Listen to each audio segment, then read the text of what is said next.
Hello and welcome to the DoDEA Esports Pacific Arena as we get ready for an awesome matchup for day one of 3 days of championships that we're going to be having in both Rocket League and Valorant, centered all in Okinawa as 10 teams go up against each other in both games to see which school will be coming home with the gold. My name is Audrey Norris with Bryce Jensen and another friend, good old Danner, behind the stage right now as we get ready to cast both of these games throughout the entire night, just to give you some new perspectives, some voices, and see which teams will come out on top. We're so excited to be here with you as we get to see how these teams will choose to kick off the first day. This is the impression day, this is the day to show off, and the day to show what you're made of. And so what are we excited to see tonight? Honestly, I'm really excited to see a lot of the new and innovative strategies that these guys have to bring to the table. They've had a lot of round-robin play throughout the entire season, but this is the time to show off what they have learned, what their teammates, or just their team strategy and synergy is, and show it off on the big screen. And I feel like we're going to see a lot of unconventional things for this tournament here, especially going over round-robin for 2 days, and I'm especially excited to see how it all accumulates on Friday in the grand finals. Yeah, I do think it'll be interesting considering the games and just what we have going up for us.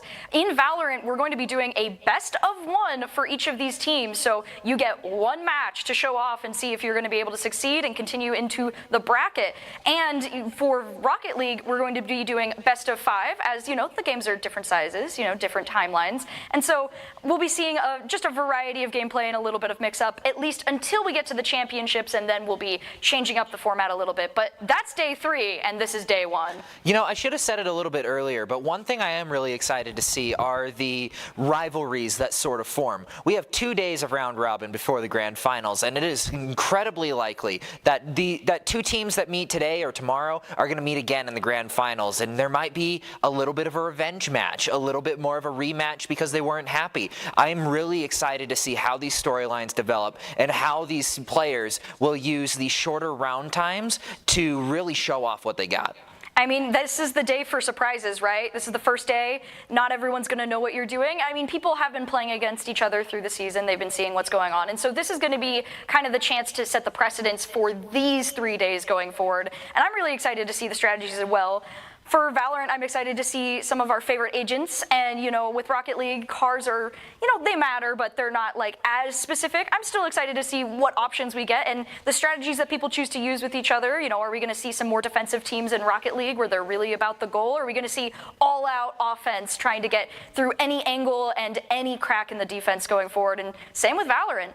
Yeah, just looking at I'm just going to use Rocket League as an example here, but in a lot of the competitive play, we've seen a lot of success in more defensive play styles. Basically brick walling your opponent to make sure that they can't get through, and you punish every single mistake they make. So I want to see if this is something that carries over here, if these players are going to be playing that more defensive play style, or if they're just going to hammer on the offense. And that's one of the things in Rocket League that you don't really know until you see the team play.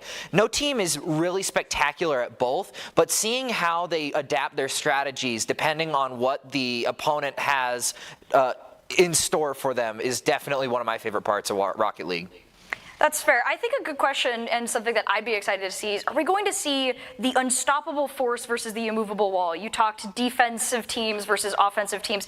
I'll be curious to see if we see one of those highly offensive teams go against one of those highly defensive teams. I think those are some of the most interesting matchups because it's the people that have perfected those strategies the best now going up against their opposite strategy to see who will come up on top and who will be able to kind of surpass it. And I guess the question would be, what's the better strategy? Well, I bet that all just depends on the team, and we're going to have to wait and see once one of those matches does come out, and I'm sure it will eventually. I mean, every team only has 2 options. Statistics say that that outcome should come to fruition. And I feel like while we're on the topic of offense and defense, I feel like Valorant does need to get brought up a little bit as well. Both of those games have an offensive and defensive side, and you have to choose your agents depending on, do I want to focus more on the defensive side with some more defensive defensive agents, or do I want to go more offensive with more offensive agents, or do we want to try a little bit of both to make us a little bit more versatile? True, but you do have to be careful with that in Valorant as well, since you can't just go for a fully defensive strategy, at least without some consequences, since in Valorant, as with, the general genre of the game, you will swap from attack to defense, and so you can be playing those really strong defensive-centric heroes like, say, Cypher, who is very good on defense, very good at locking down sites, and then swap to attack and have to readjust how you actually use him as a character, because now you have to use a character that is meant for defense on the offense. Yeah, while there is a lot of risk involved, I will say that the reward would be pretty good. If you're able to get 12 wins before the swap, that means you are only one away, and you only have to win one that's on the side that you may not be super comfortable with. So let's say you're really great at defense and you want to play your Cypher, your Killjoy, your Breach, and it will just make it a little bit easier to get that 12-0 in the first round and then potentially just sneak one off in the attack. That would be a really interesting thing to see. I mean, it just doesn't happen that often in Valorant. I think the joke in the arena for us here is just that you'll never see a short Valorant match. It's always going to have some form of overtime, even just in the timer when they're trying to figure out how the match is going to end. And so, I mean, a 12-0 would be crazy, to see before a swap, but we'll never know, right? Yeah, honestly, Valorant is one of those games where it really can go any way. With every single gun being able to get a one-shot kill to the head, it makes a lot of strategy just to get in and do a lot of things that would be a little bit harder to do or not harder, but easier to do in some other games. Anchoring down sights is a lot harder when somebody can come in with an SMG and one-shot you in the head. Yeah, I mean, as long as you know where you're aiming and you have practice, any gun can be usable, right? And that's why I also think that, although, the economy matters within Valorant, it's really interesting to see those moments where you're low on eco, you don't have the best guns, but someone is able to bring out, the big iron, essentially, and get all the headshots and still eke out that win despite the gun disadvantage. And yeah, that is where all the unpredictability in these games come in, and it's where it makes it super fun to watch, especially with the abilities too in Valorant. Valorant isn't just a gun game. Every single operator has a lot of abilities that they can use to even out the odds. Yeah, and as we're talking about Valorant, let's take a look at our first teams going up against each other. Going to be Kadena High School versus Niall C. Kinnick High School, with our rosters easily visible as we get ready to jump into the match. Yeah, on the side of Kadena, we have CadMads, 60Hz, ZJT Gaming, Dom, and Bori Kanaj. And for Niall C. Kinnick High School, we've got JS Games, Kadea Stands, the I Don't Know person, or the IDK person, Harsh Tarzier, and I'm Mad. I think I might mess up once or twice and call him the ID Ho person, because it is a little bit similar, but this is going to be shape out to be a really good game.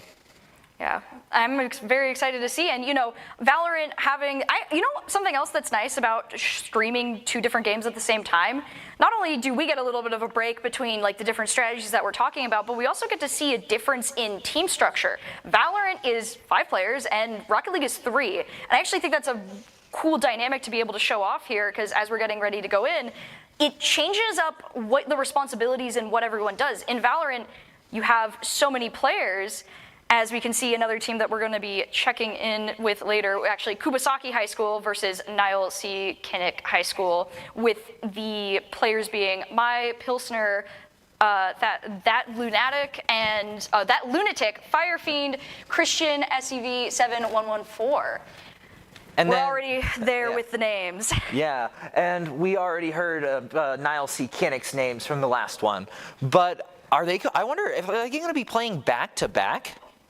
Niall C. Kinnick going up in this first round and then once again right after? I don't know. We'll have to find out. But I think either way, we know our teams. We know where we're generally going to be going in. And, sounds like we're going to be starting with Valorant, which will be a fun one for both of us. And as I was talking about, we'll get to talk a little bit about the team differences with team sizes. What I was going there with that is that when you have a smaller team, everyone kind of has to do everything, versus in a larger team, you can kind of split up the responsibilities. And I think that's going to be a fun thing to kind of get to show off, and probably one of the more exciting things about being able to stream 2 games at the same time.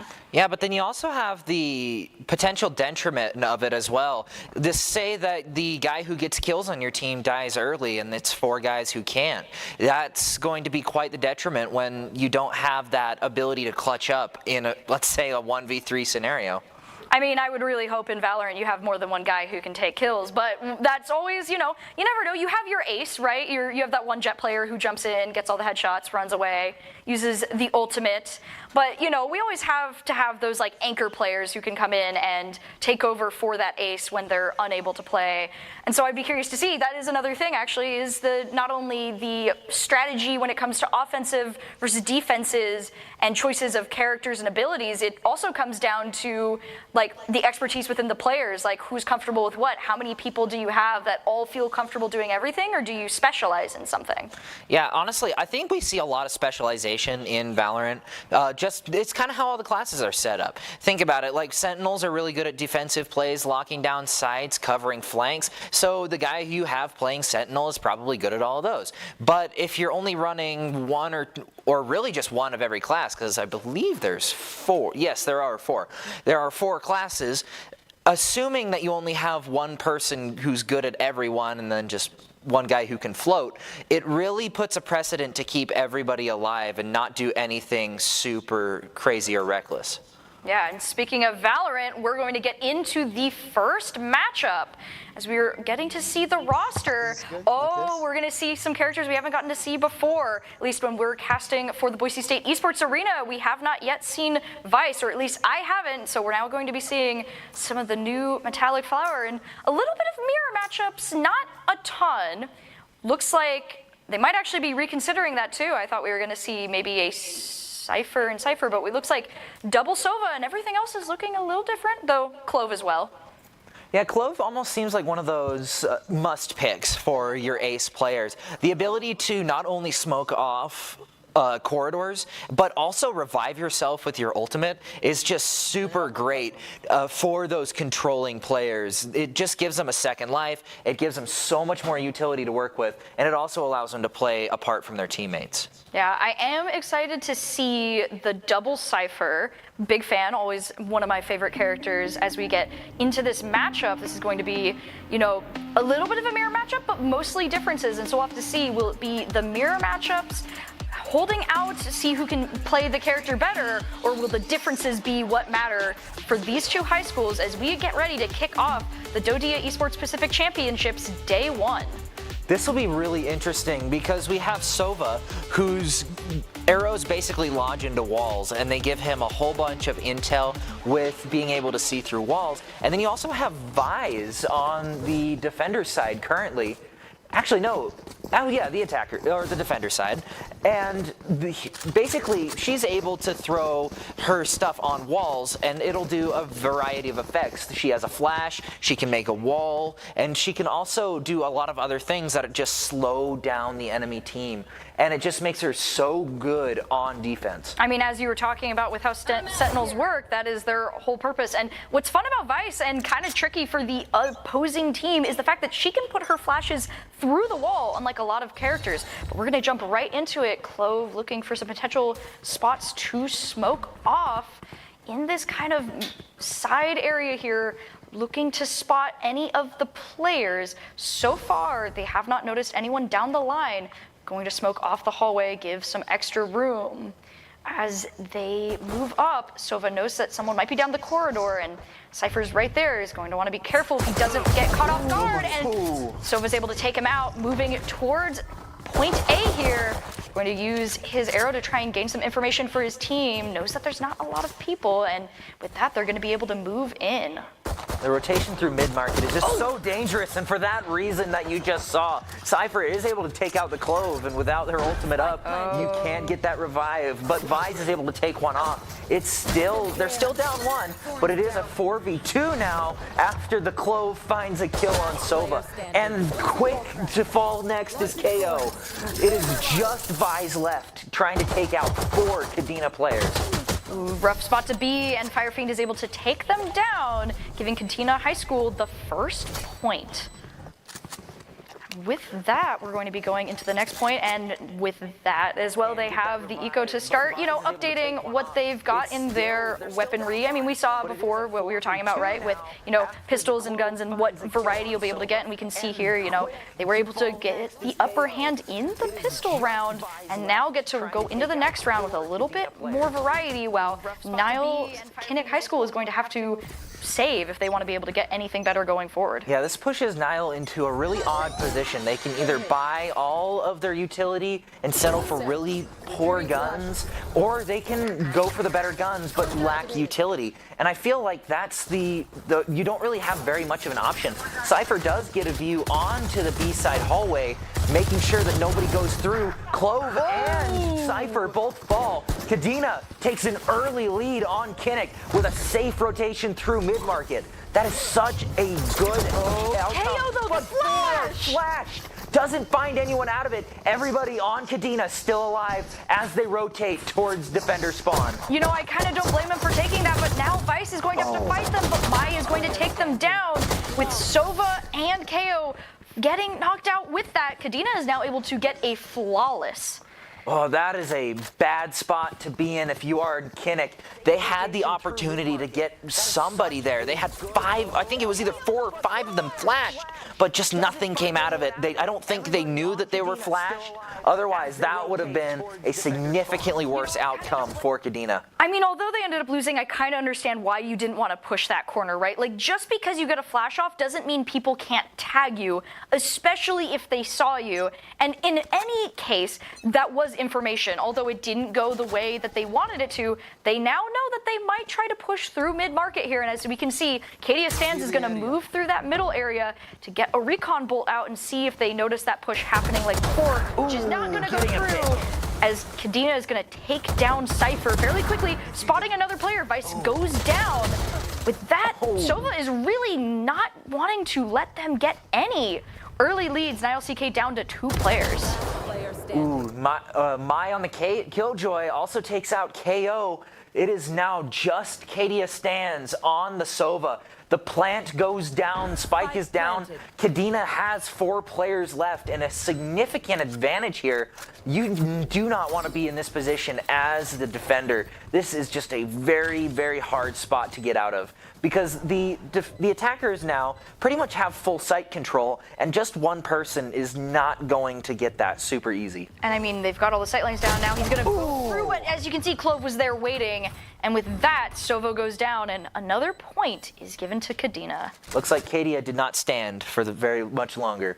But this was just a really hard spot for the Sova to be in. This is not enviable in the slightest. And that site is hard to retake because there's a lot of openings, but also a lot of good spots to hide if you're on the defense. I mean, we saw Clove on the angle there, and they had another teammate on the opposing angle, so there's not like a lot you can do where you have to do a 50-50 guess, and they might both be there. But one thing I want to see, and I'm curious to see, is if KO is going to be able to get any suppression off here. He does detect a Cypher, because any suppression that he can get off and nullification of abilities would be huge for Niall C. Kinnick High School right now. So we see right now, it looks like Kadena is scoping out B site, checking through the middle, using some smokes to kind of block off the area. Vice holding down mid-bottom right now. Do they see? They do have a drone. Going to back off, try not to get knocked out. Not going to take out the drone though, so someone's just able to follow as Neon gets a concuss off. Doesn't really do anything for them. Going to create some recon. They're going to move into B site. The Vice is spotted, but the slow is going to go through. They have to be careful of that outlaw. A good shot can take someone out. And there goes Sova down, but Neon is going to take down the opposing Sova. Now CK down to 2 players. Kadena at 2, but Cypher is low. The standoff could continue unless... The issue currently is, though, that Kadena has the point, and the rest of the defenders for Niall C. Kinnick is currently on A side. and aren't going to be able to rotate before the plant. So now they have to do the retake. Although a 2v3 is a lot better situation to be in, you can at least pinch from both sides. Looks JS Games is going to try and take out that Killjoy turret, but opens themselves up. Does get tagged by the shotgun. The Spectre comes out, isn't able to find anything to reciprocate. Can he get the kill on the Neon? Nope, nothing comes out of it. Forced to fall back and reload. KJ does get a kill with the assault rifle, bringing Kinnick down to 1 player left. Neon running in with the shotgun, doesn't find it. JS Games finds one though with the SMG. Now with just a little bit of time left, they need to find something. Kill goes down on the Cypher. Can they get to the spike in time? No, that's gonna go off. And another win for Kadena. Yeah, both teams so far we're starting to see a little bit of a similar playthrough for each team, which is going to be rough for Kinnick right now as they're trying to find their opening here. So far, they have not had a lot of issues on the attack side, and something has to give if they want to be able to get any points, especially just going forward before any swaps or just equalizers occur. The thing is about Valorant is that it's as much of a mind game as it is shooting. Are you going to keep going the same spot that you know is working, or are you going to switch it up in the event of a fake out? And as the defenders, we know they're going A side. Do we continue to stack A side, or do we not in case they try to fake us out again? It's just one really big mind game. And in the end, it's really hard for whichever person loses to just recover from it.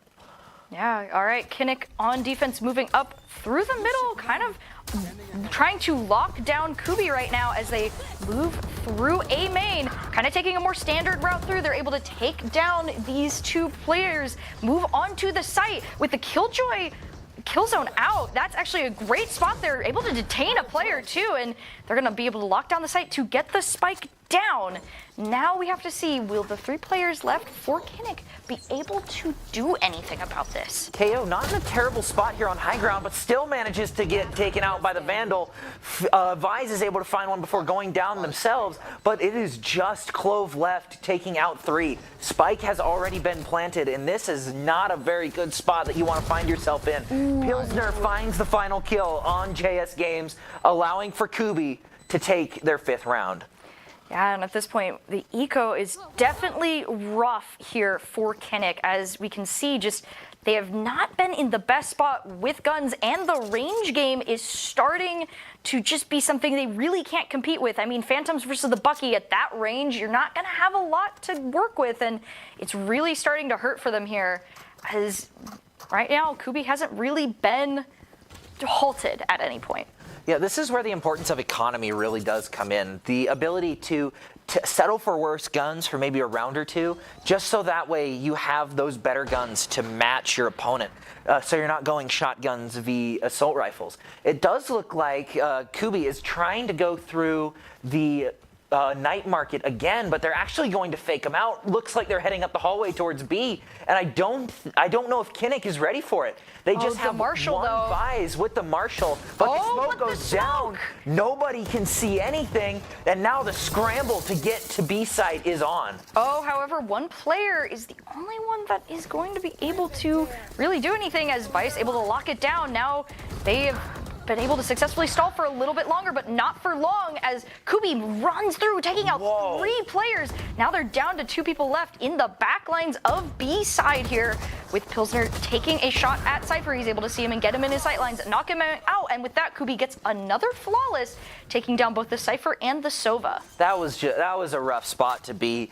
All 3 players on defensive side, you can't really do too much about that besides maybe playing a little bit better angles. And I think that Kinnick had the distinct advantage when it came to it. They were able to pop out from behind that Vise wall, quickly take out 3, and plus the scramble from A side over to B definitely didn't help either. Yeah, and as we get ready to go into this next round, we get a little peek at the eco. You know, there is some opportunity here now. Kinnick does have full shields, better rifles, as just the nature of, you know, continuing to save as we go through the game here, but they still have to be very careful here to not overspend. As we see the smokes going up, creating some cover. Vice going through the night market to kind of check in and see where they're going.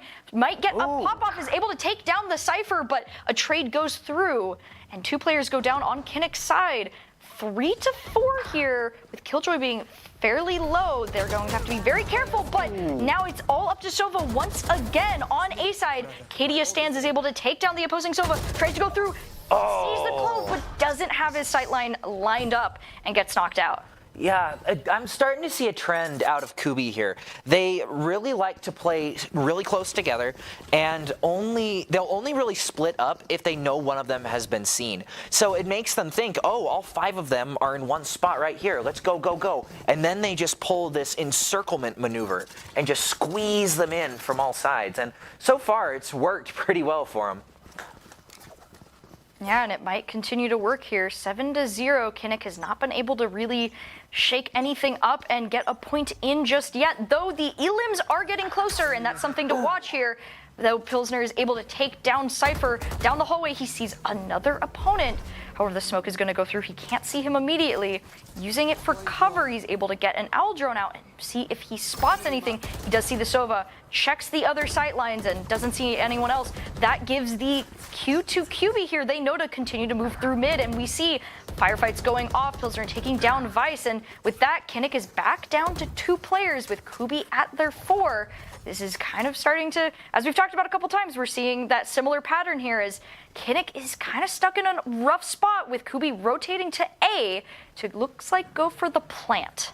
Plus, Vi's playing on that off angle is one of the things that you want to try and do on defense for some compositions, but only finding 1 kill before dying yourself is not exactly a position you want to be. Pilsner and Christian Sev both trade out, and Fire Fiend is going to get the final kill on KO. Kubi goes up to 8 wins to Kinnick's 0. Yeah.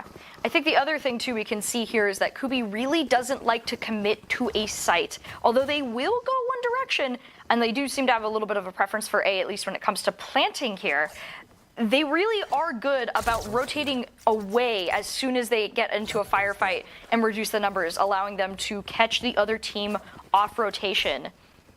Yeah, going into round 9, it looks like the economy is going to be somewhat similar here. This is going to be a close round if there ever was one, or guns anyway are going to be the closest that we've seen yet. It looks like the Neon is going to be running the shotgun instead of the traditional assault rifle, but when you have such a big speed buff, it's definitely something that you need to consider. Cypher does manage to catch the entirety of Kubi's team on the rotation to A site, but he does fall himself to that lunatic. Now Kinnick is going to have to make a decision. Do we focus on the A site or do we keep defending B? But with the plant going down, it looks like they don't have very much of a choice. KO throwing out the flash to make sure he doesn't get caught off guard going around the corner, but no one is there. And they know that he is around the area. Enemies have been revealed. Kubi is on guard here, potentially looking for a potential knockout here. KO goes down, and Pilsner is able to take out the other opposing players as well. With that, Kinnick is out. And I did see that Clove managed to use their ult there, but unfortunately just caught in a really bad position to do so and wasn't quite able to get the revive off before falling a second time. But that also means that Kubasaki has quite a few ultimates of their own, especially their Clove, which has proven to be a pretty solid person when it comes to gunplay and overall just gun placement as well. Yeah, you have to be careful of the ultimates, though. I do believe we're currently 2 for 2 here, and Kubi does have their Clove ults, which means that they'll be able to get a resurrection off. Dangerous spot for Kinnick if they manage to knock them out here. As we go into the next round, slowly moving up through the hallway here. Cypher watching the cams to see if they notice anyone, which they do, taking out the Neon right off the bat and rotating away, giving them a good opportunity here. They take down Clove, and she is going to go for the resurrection, but they know exactly where she is. She does end up taking out the Cypher here, and Kinnick, though, has the upper hand when it comes to the numbers. Clove is the last player, and the spike carrier is down, so although Fire Fiend was able to use their ultimate, it's not going to do them a lot of good if they can't recover that spike. Yeah, and having that spike go down in Night Market of all places is definitely not the place you want to be. It's too open, yeah. It's way too open. Plus, Sova still has his markers, too. That basically means he can't get close until that's over, and that's going to burn valuable time to get that in plant. Yeah, 45 seconds left on the clock, and not knowing exactly where they might be. going to try and watch those headlines, going to take down Sova, but KO knows exactly where they are and is going to knock them out, putting Kinnick on the board 1-9. That was a great play from them right there. The way that they chose to take that sightline, knock out the first player, and then systematically take out the rest, beautiful play there. I will say the one thing they could, Kadia might not have fallen if he didn't push out a little bit too far, but overall that was the best way to play that there. Get the spike in between two sightlines, force them to look one way, punch them from the other side with another player, and that's why you always want more than one person left. That's why going into the 2, 3, 4v1s is just never really fun, because having two people on the same angle is incredibly hard to attack into.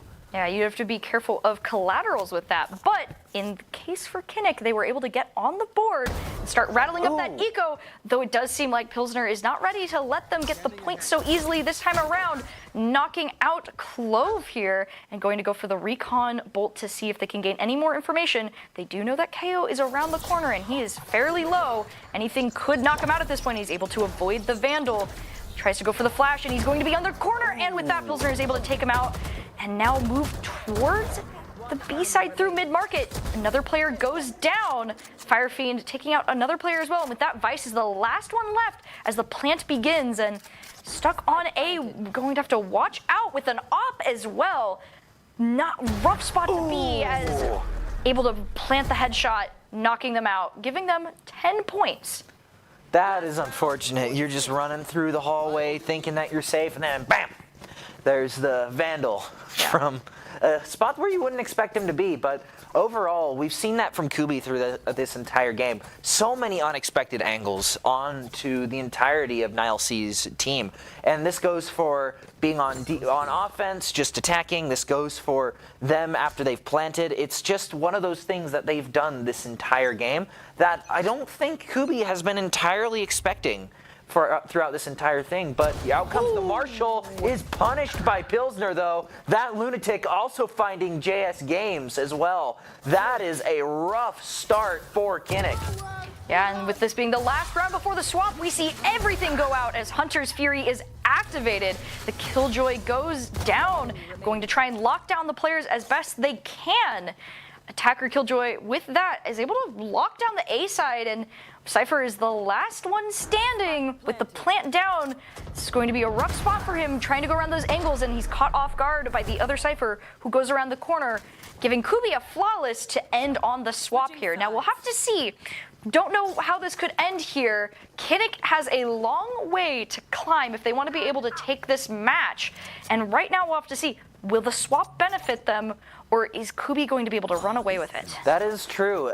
You can have a really strong offense, but a really weak defense. And we've seen it before in some of these games, or not some of these games, but just in games in the past. So it'll be interesting to see. Maybe Kubi isn't as great on defense, and maybe NileC has the best attacking squad in the world. You never quite know until this goes out. But of course, the pistol round is always kind of a weird round. You can't really judge somebody's strengths and weaknesses off of it because they're not using the guns that they are super comfortable with. But in a 1-11 situation, you're going to need to take full advantage of any Yeah, this is the one that Kinnick wants to win here. If Kinnick can win this, it gives them a huge advantage. And so far, we're seeing some trades back and forth. No team getting the numbers advantage just yet, but the firefights are going out as Pilsner is able to catch Vise. Vise does not spot them and is going to get knocked out in the B spot. Will they other players? Knocks out KO as well. Great headshot placement. Is going to be taken down, but he has done the damage, bringing Kubi up one player to Kinnick right now. Yeah, especially taking out Vise as well, who has proven to be the best player on Kinnick's side. So that's going to be a really big hill to climb for Kinnick. But Kubasaki still with 3 players. Spike does go down, but so does Tarser. Fire Fiend is on fire. And now with the defuse, can Sova get back in time? No, he can't. It allows Kubi to take round 12, or round 13, 12-1. 1 round left, match point. Not a fun spot to be if you're Kinnick right now, but it's kind of where they're going to be at here, as it's going to be a tough road. Can they climb it? That'll be the question. If they can get through, they just need to get this one match to kind of, I mean, really, this is the one match. If they don't get it, they don't get it. This will be a really interesting one to see, especially because the economy isn't really favoring Kinnick right now. In fact, Kubi is in a lot better position to win this one than Kinnick currently is. But at the same time, we've seen magic happen before, and it might just happen once again. Alright, like smoke. It sure might. Going into this round 14, Kubi, all they need to do is win this last one, and they have this series entirely in their first round robin win. Out goes the Hunter's Mark from Sova, trying to find somebody in there. Cypher Smoke also goes down. Looks like everything is being put into this A-site window. JS Games finding the first one on Pilsner. Kinnick takes the lead of players in the beginning, but maybe not for much longer. Fire Fiend does find one on JS Games. Kills being traded back and forth. Kubi is going down, and once again find themselves at a player deficit. But this is what Kinnick wants. They're playing this site very smart. They're playing together and they're trying to cover every angle they possibly can. Still up a player, but they do need to get on site. They do need to get that plant off before time runs out.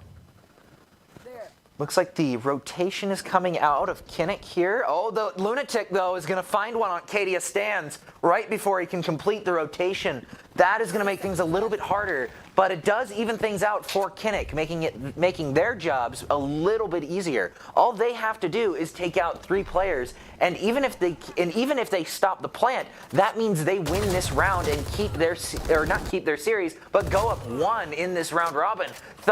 The IDK person is able to take one out. 9 seconds left on the clock. Cypher with the bomb. It looks like he's going to have to plant on B. Will he have enough time? Oh, he gets killed at the no. last 0.06 seconds. Oh. And Kubi High School is your winner. What a game. I expected them to go out, or expected the game to end after everybody was killed, but I wouldn't have expected them to kill the spike as it was planted. That is not something you see every day. Yeah, I wasn't sure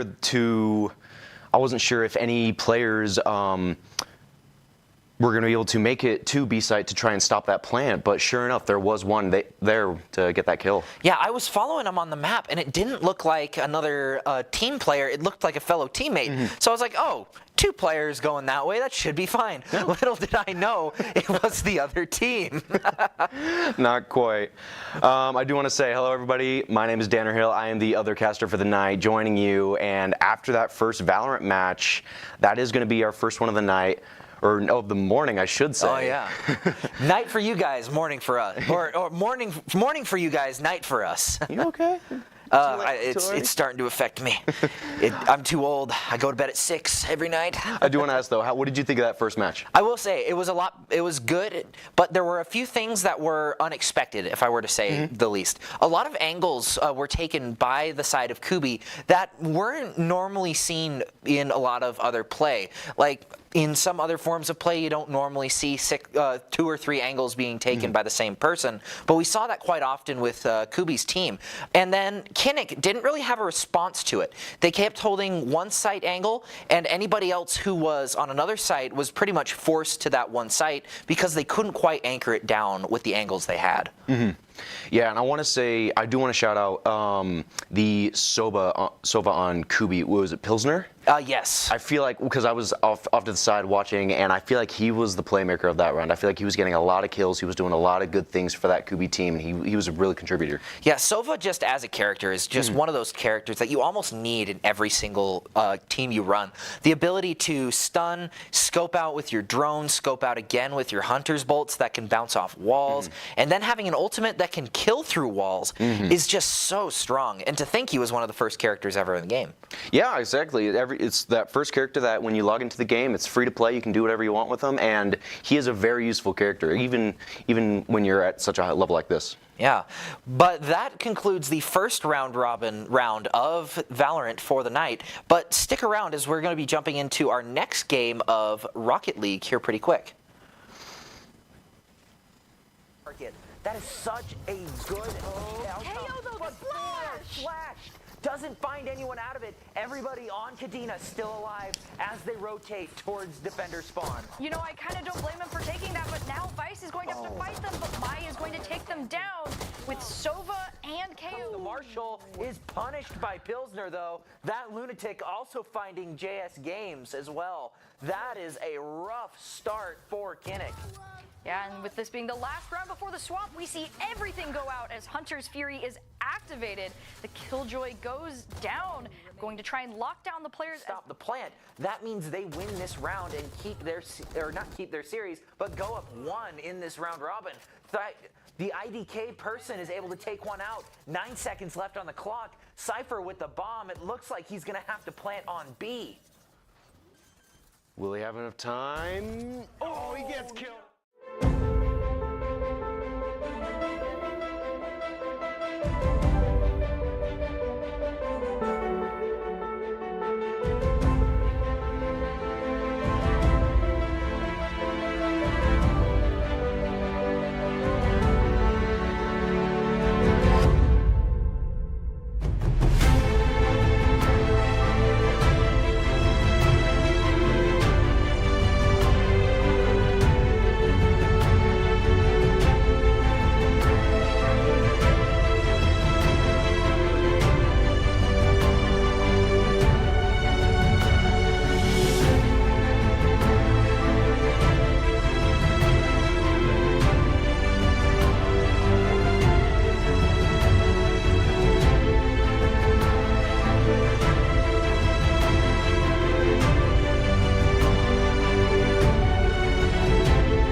We're with Liam after his 4th military move.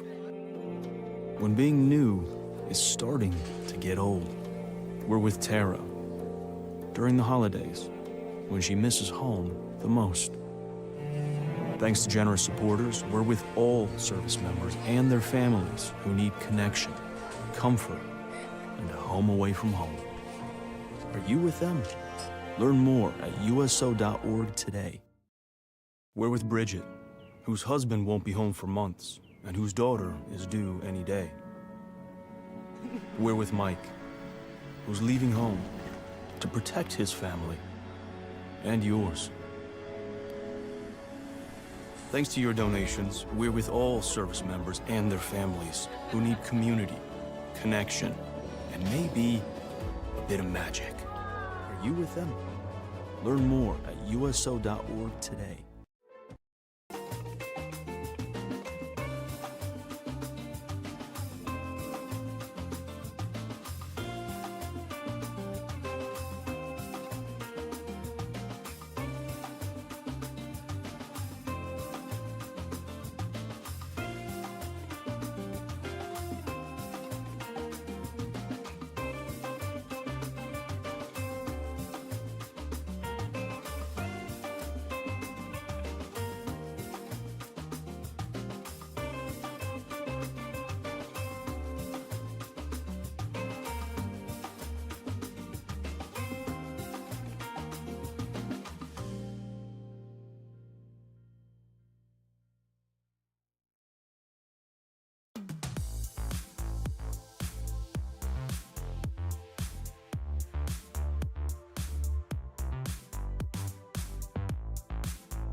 Welcome back to the DoDEA studio, sponsored by USO, and we are gonna switch paces here a little bit.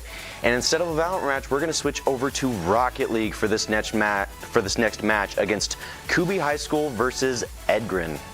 This should be a really big change of pace. We're moving from a 5v5, really slow, really tactical hero shooter to car soccer. To car soccer, yeah. 3v3 car soccer. And while I made it sound like Valorant was better, honestly, I do like watching Rocket League just that little bit more. You're always in the action. Something's always going on. Somebody's always making a play or setting up for one. Yeah. And mistakes are bound to happen, but that's all the fun of it, in my opinion. Yeah, I mean, that 5 minutes of regulation, and it is constant action, whether it be defense or offense, both sides of the ball. It's never ending. And there's no time for like, oh, I need a breather real quick. And we're actually moving away from the best of 25 that Valorant is to a best of 5. Yep. So we're cutting that by 5s here. So that should make things go a little bit faster, but don't let that deceive you. 5-minute timers in Rocket League are quite deceptive because I've seen overtimes go pretty long. Yeah, I mean, I've been playing the game for so long. I range a Rocket League game to be anywhere between 6 and 7 minutes.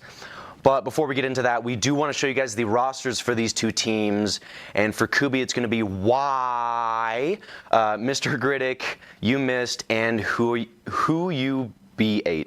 And for Egren's side, we have El Cuss, Ethan, Bloopers, and Garwenny. But kind of like what I was talking about, I mean, I basically range a game to be 6 to 7 minutes, and then sometimes you even have overtime, which can make it longer. Oh yeah, definitely. And if both teams are around the same skill level too, that I've seen them go super long. In fact, long Rocket League games are kind of infamous in the studio here. We've seen them go 10, 15 minutes before. And there's a point where it becomes not so fun anymore.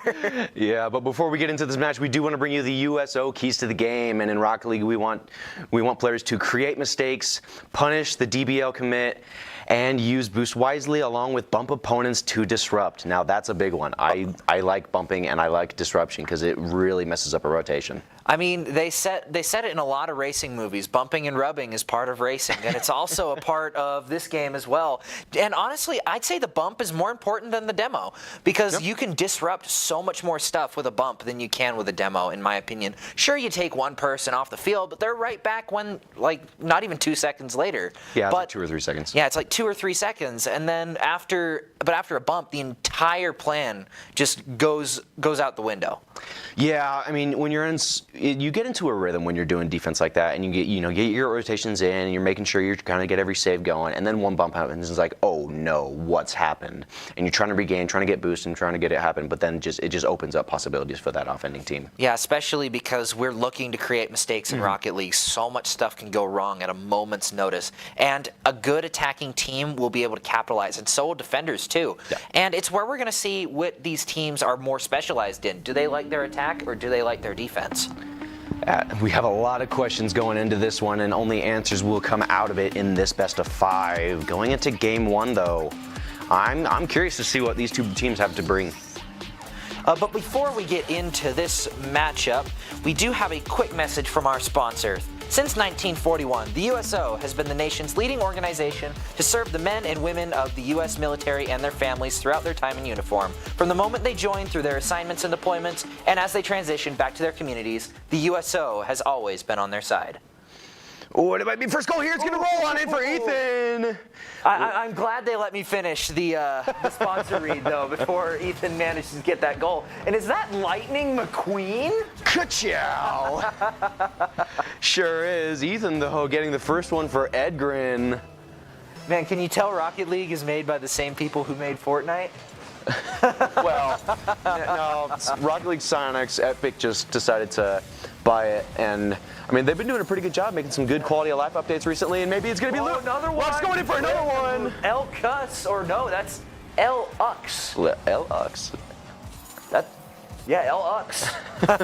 Regardless, though, that was a great play, taking the control right there in front of the goal, getting that double jump pop over the defenders, and he just sinks a second one in for Edgren High School. Yeah, Egren has shown to be really dominant here. Jay trying to find a goal here. Maybe a third. Like El Cuss is going to go back, and Ethan is going to find another one.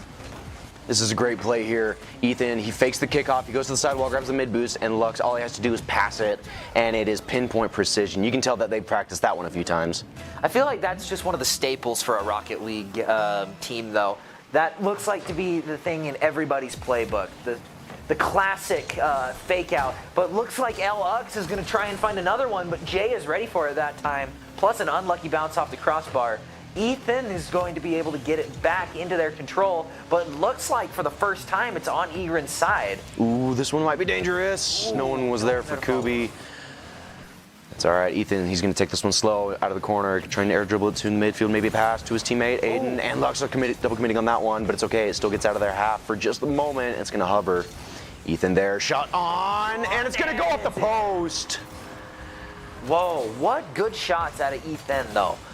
I think that's a hat trick out of him, too. It is a hat trick right now. He's been doing great so far. Yeah, he's been able to just find those angles where no one's really been able to get up. Everybody from Kubi had boosts, too, so I'm surprised they weren't able to get up to the goal in time. It's also been a minute and now 5 seconds into this game. And this is why I say it could take 6 to 7 minutes, because you have all that time in between replays and whatnot, along with their 5-minute regulation. But with Edgren going 4-0 up, this is a great place for them to be in early on. Kubi, they need to get something on the board relatively soon so they can have some hopes for this one, but Lux. What a play. Air dribble to the backboard, pinching it flat along the goal line, and it just bounces off of the defender there. Merc City, unfortunate. It seems like Kubi doesn't really have an idea of who they want to play defense in this. Sure, Rocket League is one of those games where everybody can play every position, but you do need to have people sort of anchoring your midfield, sort of anchoring your goals there. And we see Ethan is able to back out and take that corner there, but also Aiden has pretty much been put on goal duty, and he hasn't really left it this whole game. But on the side of Kubi, they really haven't figured out where to go. Lucas is going to be able to get the ball away from it. YT Mr. Mixty is going to be able to take it away from the goal this time. No one's getting it in there. Ethan going to take control of the ball, and all 3 defenders from Kubi are going to be able to get it away. Biggest thing, though, is that they did get it away out of their goal line safe, but Lux getting the foot reset over every defender imaginable, getting himself a hat trick as well. What an amazing play. That is 2 out of 3 players out of Egren to get a hat trick. Now, are we going to see a 3rd hat trick, maybe? Potentially. Yeah, Aiden actually has yet to get an accolade, whether it be save, assist, goal, or shot. He's looking to get something on the board for himself, but right now Lux looking to do something else. Fakes one, Ethan shot on. And we're not even halfway through, and Edgren is just running away with it. They are looking to run away with this game here. Just a perfect pass over to Ethan. No one quite able to get to the ball quite in time. I guess you could say that Lightning McQueen truly is speed. He is speed. He is speed. And then but Jay with the shot, saved by Lux. That could have gone in there. Kubi really just looking to get their first point on the board in this game here. I almost thought I was going to get deja vu with that fake kickoff pass. Yeah. No, they've learned this time. Kubi has not fallen for the same thing twice, except for the 1-2 punch that Ethan and Lux have kind of had going on here. Once again, Ethan's going to take the ball, pass it over to Lux, and it's going in again. They just cannot seem to find a way around that pass towards the middle. These 2 players seem to be the playmakers for this Edgren team. They're doing such a great job right now, putting their team up to 8 goals, now over halfway through this game. I'm sure they're having a great time right now. Yeah. I don't think Aiden's having as great of a time. He hasn't really gotten to play the game at all. Great save out of Jay. Save, though, but he can't save the second. They almost got there, too. Just nobody was able to get the boost up to the middle like they needed. But that was still a good first save from Jay. They just needed a demo or a disruption onto Ethan. Because if you're able to take out one of those 2, you're probably going to save yourself from having to play defense. Maybe, but for Kubi, defense is what they need right now. They need to make sure that they can lock down that goal line and try not to let any more slip through. Maybe end this game without going double digits against them. Ooh. This might be an opportunity. Jay to the backboard. He's going to bail out for just a moment. He's going to turn right back on. Shot to the midfield. Aiden with his first accolade. There we go. We got a save. Lux flicking it on. It's going to be high. Demo on the back end. Ethan steals it from him, securing his second hat trick. That was going for Aiden too. Let him get a goal. Oh, you can see Lux, he got the flick and then he went immediately for a demo. That's the kind of plays you need for an offense. But double hat trick for Ethan. That's amazing. It's not something you see in every game. Kubasaki really needs to find a way to get their defense just a little bit better here. Ethan running away with the ball on the left side. Once again, scored by Lux. Once again, just not able to find a way to get past that 1-2 punch. Ethan coming in from the left and then Lux securing it from the middle. Oh, and it's not by lack of effort. You could see Jay right there on the goal line. He's got his eye on the ball and even attempted to try to go for the save, but just Lux was just that much faster, beating him there. Jay is going to find the first touch here. Ethan quick to intercept, but YT, Mr. Mixie. This is it! It's going to go in. Yes, it does. Kubi finds their first goal of the match. They can't say that they were shut out of this game. No, they cannot. Mr. Mixity getting the first goal for Kubi in this game 1. Now approaching a minute and a half left. The one time Aiden leaves the goal, the ball goes in. They're like, no, you stay in the goal now. Oh, but VJG is going to be taking the ball up. Aiden's going to take the ball up in the air. Here's the second one. Following it up for a second. It looks like they're using their own Egren's strategy against him here. Lux had a misflip on the goal line, and Mr. Mixity, he just capitalized on that so fast. Getting a second one for Kubi now, very quick. This is a very high-scoring first game. Yeah, if they can just find a way to do that a few more times, they'll bring themselves into a good position to tie it up. I mean, it's going to be a pretty hard feat, but they can still do it. Aiden's got the save there, bringing it up to Ethan. Mr. Mixity is unable to take the ball back. Lux, though, is able to get it under his control. Ethan misses it just barely, but Jay is going to be taking this ball with 1 minute left in the game. Counting down. This is where all the marbles are going to come through, and I will say, I don't think there's any chance for Kubi to come back in this first game, down 11-2, but them being able to get 2 goals on the board here late, that's good. That's good for morale for them, making sure that they can know, like, hey, we can get some goals off of these guys. Yeah, Lux is just trying to get it in along with Ethan, but the same strategy isn't going to work a second time. Aiden prevents the self-goal. That was a little close for comfort, and that would have been a little embarrassing. But Lux is going to take it up to the left side, and now is this going to be another shot? What a pass! Ethan gets bumped, and just like we said earlier, that bump can be super disruptive. Aiden's going to try and take it away, but Mr. Mixity is there to block. 8 seconds counting down. Lux with the ball, and this is going to be a Egren's win for round 1. And the ball goes down. Game 1 under their bell, and Edgren High School up 1 game. Very good game out of them. They were very controlling, and you can see it in the total shots and ball control. They were not letting up in this first game. Just so much pressure throughout the entire game. And honestly, I don't even think that the percentages on the bottom really go to show how dominant that game was for the Egrens, because it doesn't take into account saves, overall goals, and just honestly, that was a rough first game for Kubi. But we have seen really rough games for other teams before, and they've managed to come back. So honestly, we just need to see a little bit more defensive play like we were seeing towards the end of that first round. Yeah, making sure you can cover your goal line, get that ball out, and then also just start an offense right off the rip. Just make sure you're not wasting any time in transition. And also, I think, like, going off of what you were saying about, like, the scoreboard doing justice, I think that can be said for any game. I feel like the scoreboard says, you know what happened, but it doesn't tell you how it happened. It shows you the end. It's basically like the final paragraph of a book. You kind of get the gist of it, but you don't get the whole thing. As the cowboy walked off into the sunset. But yeah. In this case, we are going to be going to Forbidden Temple for Game 2 here. Edgren High School up 1 game, looking to put themselves onto match point. Yeah. But Kubi could still come back from this. We did see him get 2 goals, which might not sound like a lot compared to the 11 the Egrens scored, but they were playing a lot better defense, and they didn't get scored on for the latter half of that game.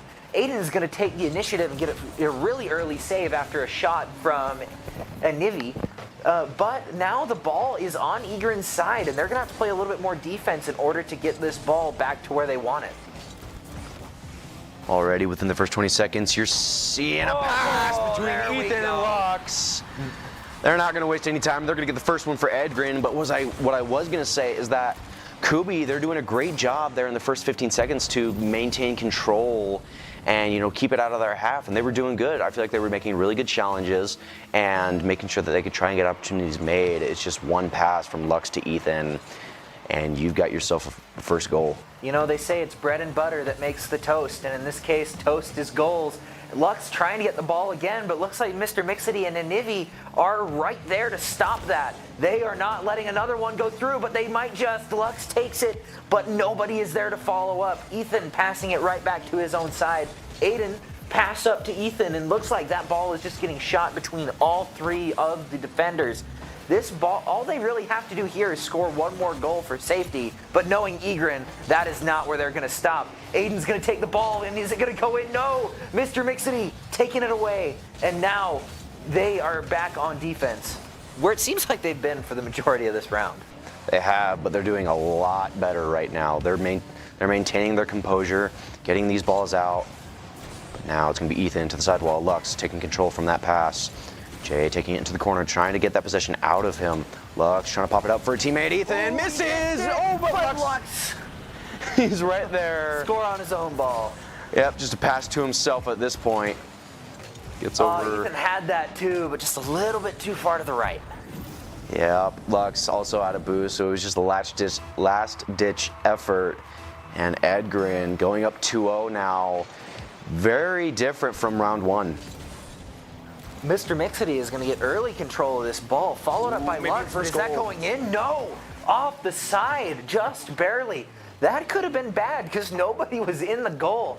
Aiden was not where he needed to be there. YT, Mr. Mixity trying to get another touch on the ball, but stopped by Aiden. Ethan and Lux going in for their bread and butter pass, but it's just going to be barely off kilter. Jay taking the ball right back to the Egren side, and they're back on defense. Shot out of Mr. Mixity. It's going to go hard. It's going to lob towards it. And he's going to miss the save. And we're going to go to a one-goal deficit, something we haven't seen quite yet in this series. But with 3 minutes left and a lot of time, anything can happen. Still a lot of game left to play. And Kubi does not have nearly as big of hill to climb as they did first round. This could be what they were looking for if they want to get back into this game. Ethan with the pass to really nobody was quite there yet, so that doesn't really go anywhere. But I spoke too soon. Lux is able to find one, getting his first hat trick of the match, or getting his second hat trick of the match. Oh wait, was it him or Ethan that got two last round? I think Ethan got two. Okay, so he's on his second now. That is true. Getting his third one for Edgren, and all of the goals for Edgren in this round too, or in this game too, I should say. But like we were talking about, this Kubi team is doing a lot better right now. Lux getting a dribble and a flick towards net. It's going to be saved out by Jay, sending it to the sidewall. He's actually going to grab mid and actually follow back up on it, getting another touch downfield before it gets into Ethan's hands, back into the mid. It's kind of just hovering right now. But Lux, he's going to get a shot on, maybe a pass to Ethan. Ethan doesn't have any boost, though. And it's going to continue to be an Edgren offense for the moment. Yeah, but they still do have control of the ball. Ethan with full boost along with Lux. No one's quite able to get to the ball yet. Aiden's still in, but Jay gets demoed from behind by Ethan, cutting short the short offensive play that they already had. Jay forced back onto defense. YT Mr. Mixity all there to help. Ethan gets one from the side. Kubi is trying to hold on to this one, but it looks like Egrens are taking it to run away once again. Only one player on the side of Kubi with boost, and Ethan just sinking in an incredible angle from the corner, putting Edgren up by 3 with 2 minutes left in this game. Yeah, it's going to be interesting. Kubi needs to step up their defense game like we were seeing earlier, just like that, taking it away from the attacking side. And looks like Mr. Mixity's going to take the ball up, but Ethan has boost left. Says, no, that's going back towards middle. Jay trying to intercept, but doesn't quite get to it. He gets to it that time and knocks it away, though, taking away their good bread and butter combo. But it looks like Lux is going to try it again, and Mr. Mixity can't save it twice. I've got to say, Lux right now doing an amazing job with his control of the ball. He's got to be the most mechanical I've seen in this series. I mean, he's doing a great job. Earlier, we saw him do a musty flick, almost getting a flip reset right afterwards. I thought he was going to pop off, but he did run out of boost and get blocked out. But right now, minute and a half and counting down left of this game. Edgren up by 4, potentially 5, but Lux kept getting bumps. Now he's in the corner, full tick of boost. Let's see what he can do. One reset, and I got away from him. Got away from him just barely, but Mr. Mixity is right there to take it away. Ethan, though, with the shot blocked by Jay, though, he's going to take it right back to their side. Lux is able to take it away in the midfield, though, and Nivijig unable to quite get to it on boost, and Lux is got the ball once again. Now they got to watch out for Ethan. What a save! And it goes in just barely. What a save, though. I thought the musty was going to go in. This, the Mixity save, and just not quite able to get to it from a Nivijig. Another score for Agrin. Lux had no boost, so he didn't really have anything he could do right there. And he gets the dunk on that ball right then. Yeah, Lux taking it away once again. Mr. Mixity unable to find it. Ethan bumping it away from the goal on accident. Just a bad touch there. But Aiden, once again, right in his net, is able to take it away. Right up to Ethan. Lux unable to get it because of the bump from Jay and Mr. Mixity on the double commit. But can he get to this? Because there's only one defender and he's bumped by his own teammate. A Nivijig looking to take this ball right into the Agrin's goal. But it looks like all of them have been stacked on defense. Ethan is able to take it away with some help from Lux. And I believe that is going to be a round 2 win from Egrin. It sure will. And now going up 2-0, you have our first team at match point in Edgren. And I will say that was a much closer game than the first. Yeah, a lot more shots on goal, a lot more saves, and just overall a lot better defense out of Kubi as an entire team. We also saw a lot better team play out of them too. Not as many triple commits, a little bit more doubles, and a little bit poor defense, still a little bit of poor defense, but at the same time, you can see the evolution. It was almost like watching a completely different team in this second round. Seriously, and I feel like in between that game 1 and game 2, they had that minute to, talk to themselves, say like, hey, what can we change? And I think that defensive side that they fixed was immaculate. Yeah, honestly, if you're going to fix one thing in between these games, it's got to be defense. Because of the fact that Egrids are just so mechanically good with that 1-2 punch that they have going on. You need to have a solid defense in order to wear them down. Yeah, getting one down on defense is a tough one to try and endure, but that's part of the game, though. It's an endurance battle, trying to make sure you can last as long as possible. Going into game 3, though, Edgren up 2-0 in the series, looking to close it out right here, right now against Kubi. And this should be a good game. If we've seen the evolution of both of these teams throughout these past 2 games, it stands to believe that Kubi has a fighting chance for this final round to bring it back to a reverse sweep. Or not final round, what could be a final round if they do not win. But if they do, the reverse sweep is still definitely within the cards. Oh, absolutely. And I like to say, as long as there's time on the clock, anything can happen. And in this case for Kubi, it's got to be a reverse sweep starting off in this game. Lux is going to try and take the ball. Mr. Mixity, though, with the disrupt. And Nivijig still keeping it in the goal. Ethan unable to find it in. Bounces off the crossbar. Mr. Mixity taking it away along with Jay towards the goal. But Aiden on full boost. That's going to be easy to take away right towards Lux. Oh, what a redirect! But Nivijig gets the save, bumping Ethan away. No combo for you today, sir. You got to eat off the value meal. I've got to say, this is the longest we've seen so far without a goal. Closing in on a minute elapsed. Jay, he's going to grab that corner boost, make sure that nobody on the side of Edgren can get it, and he's going to take it in his corner, the safest placed. Just trying to make control. Good job. Lux taking it slow, trying to get a shot on. It's going to be wide, and Mr. Mixity is going to save it out. On the sidewall now, trying to get past midfield. Next 50, he's going to win that one. Who knows, he might be able to get one more. Aiden waiting patiently in defense. Shot on target, Jay! Ooh. Couldn't make the save. Just barely. That will be the first goal for Edgren, though. Once again, that 1-2 between Lux and Ethan. Yeah, Jay just unable to quite get to it in time. On to the next kickoff. Edgren looking to pile more pressure on to this Kubi team in this game 3. But maybe it's going to be opposite. Jay maybe getting a shot on, pinch down. Lux getting a save. Now going up for air dribble, 1-touch, 2-touch. And maybe just falling it to the ground. Control, good flick. It's going to be on target. Mr. Mixity trying to save it out. It's going to be wide. Ethan not able to get there. And it's going to be safe for the moment. Ooh, tough match here with the last game potentially being here. That is a rough spot to be and a stressful place, and we can see it in the gameplay. They're looking for the shot. Edgren wants to get that goal, try and close it off, but they are unable to get it, and they are going to have to go to defense instead. As Kubi is looking for their opportunity, they want to tie it if possible, but Luke's is going to go over them, going to bounce it off the backboard here. Is there an opportunity for a follow through? But no one is there. Not enough boost and not enough height to get through, and so it's going to go back to their side, and they're going to have to recoup and recover. Another thing I am noticing is that Ethan is out of that Lightning McQueen car. He's done saying ka-chow. He's ready to say bye to this series. Lucas, he's going to control in the midfield. Flicker on one. Mr. Mixity waiting. Instead, it's going to be Nibby saving it out. Maybe trying to follow up two. He's going to get another touch. Mr. Mixity following this one. Great 50 into the corner. It's going to bounce mid. Might be awkward, but instead the double commit, but it works out for them, and they're able to get it to the other side. Oh, tough spot to be. Luke's going up the wall here.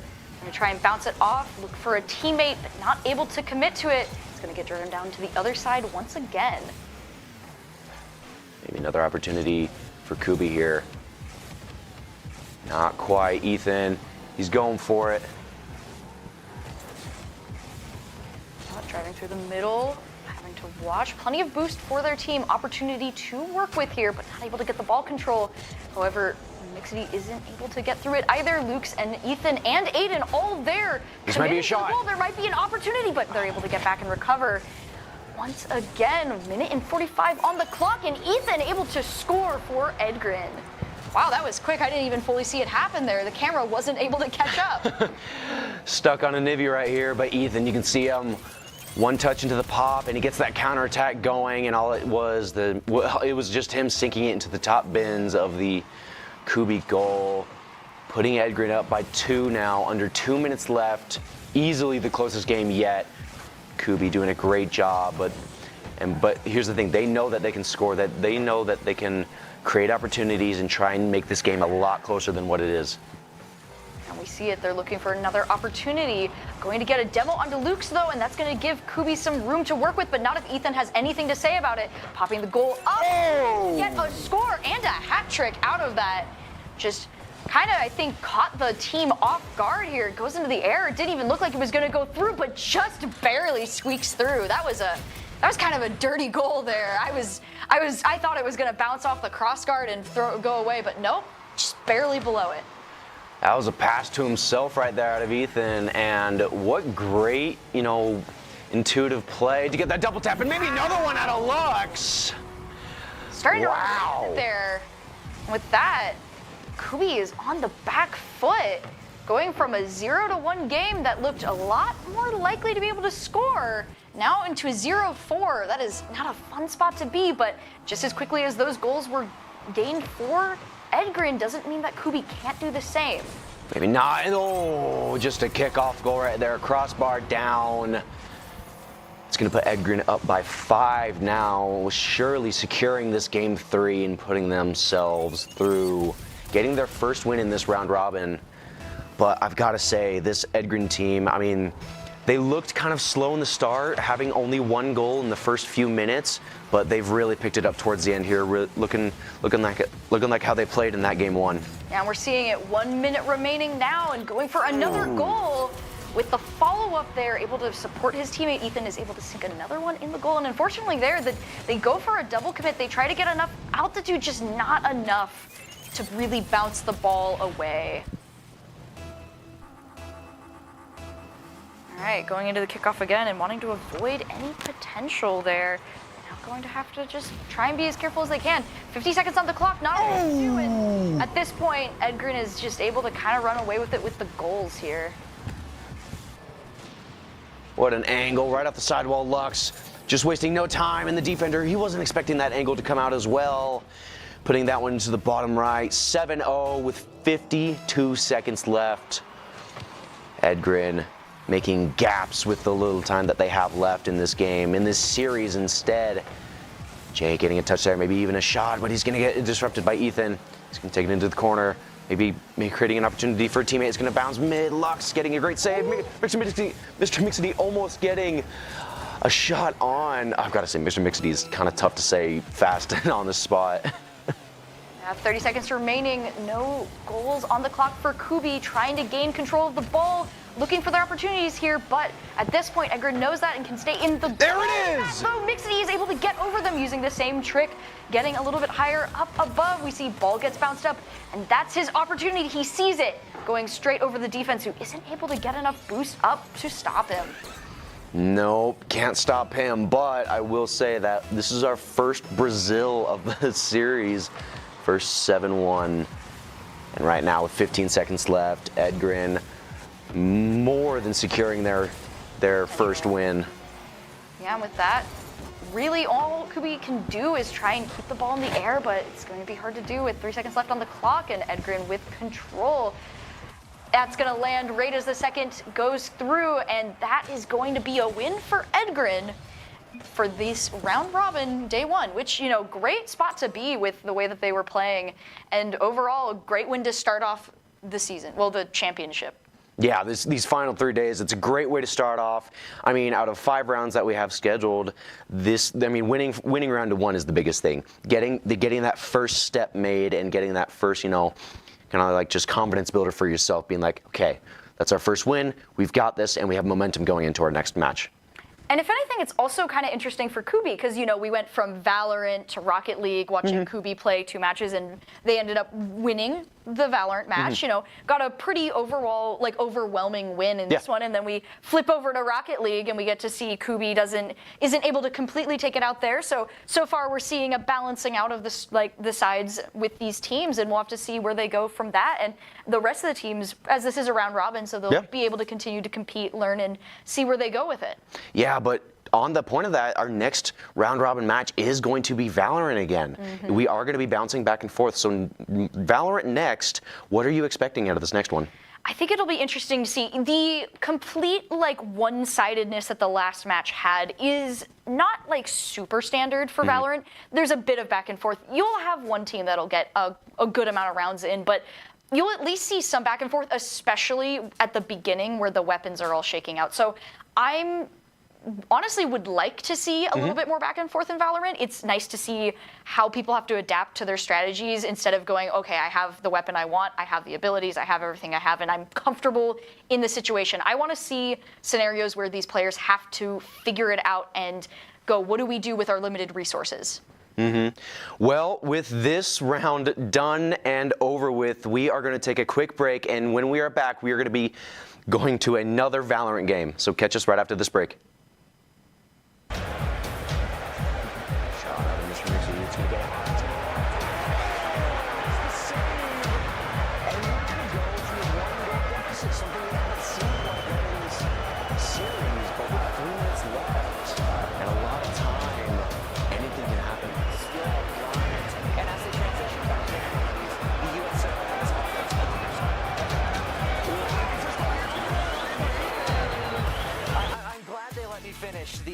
The sponsor read, though, before Ethan managed to get that goal. And is that Lightning McQueen? Ka-chow! Sure. The ball once again. Now they can watch out for Ethan. What a save! And then it goes in. Just barely. What a save, though.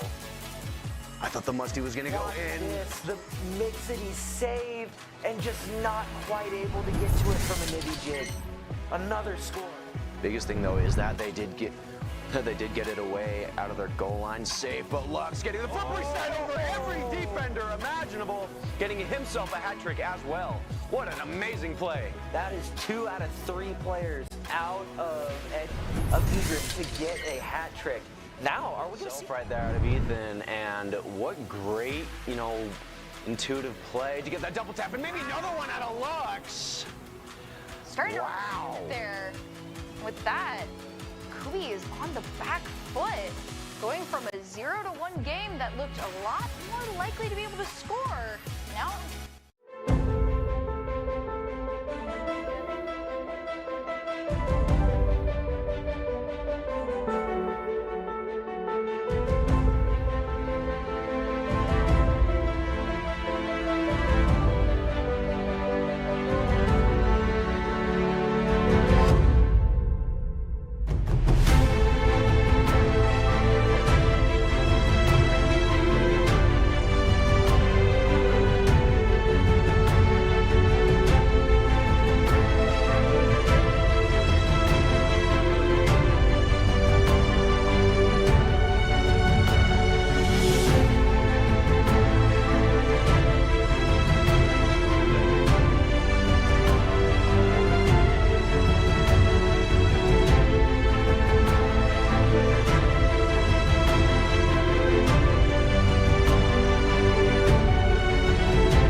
We're with Liam after his 4th military move.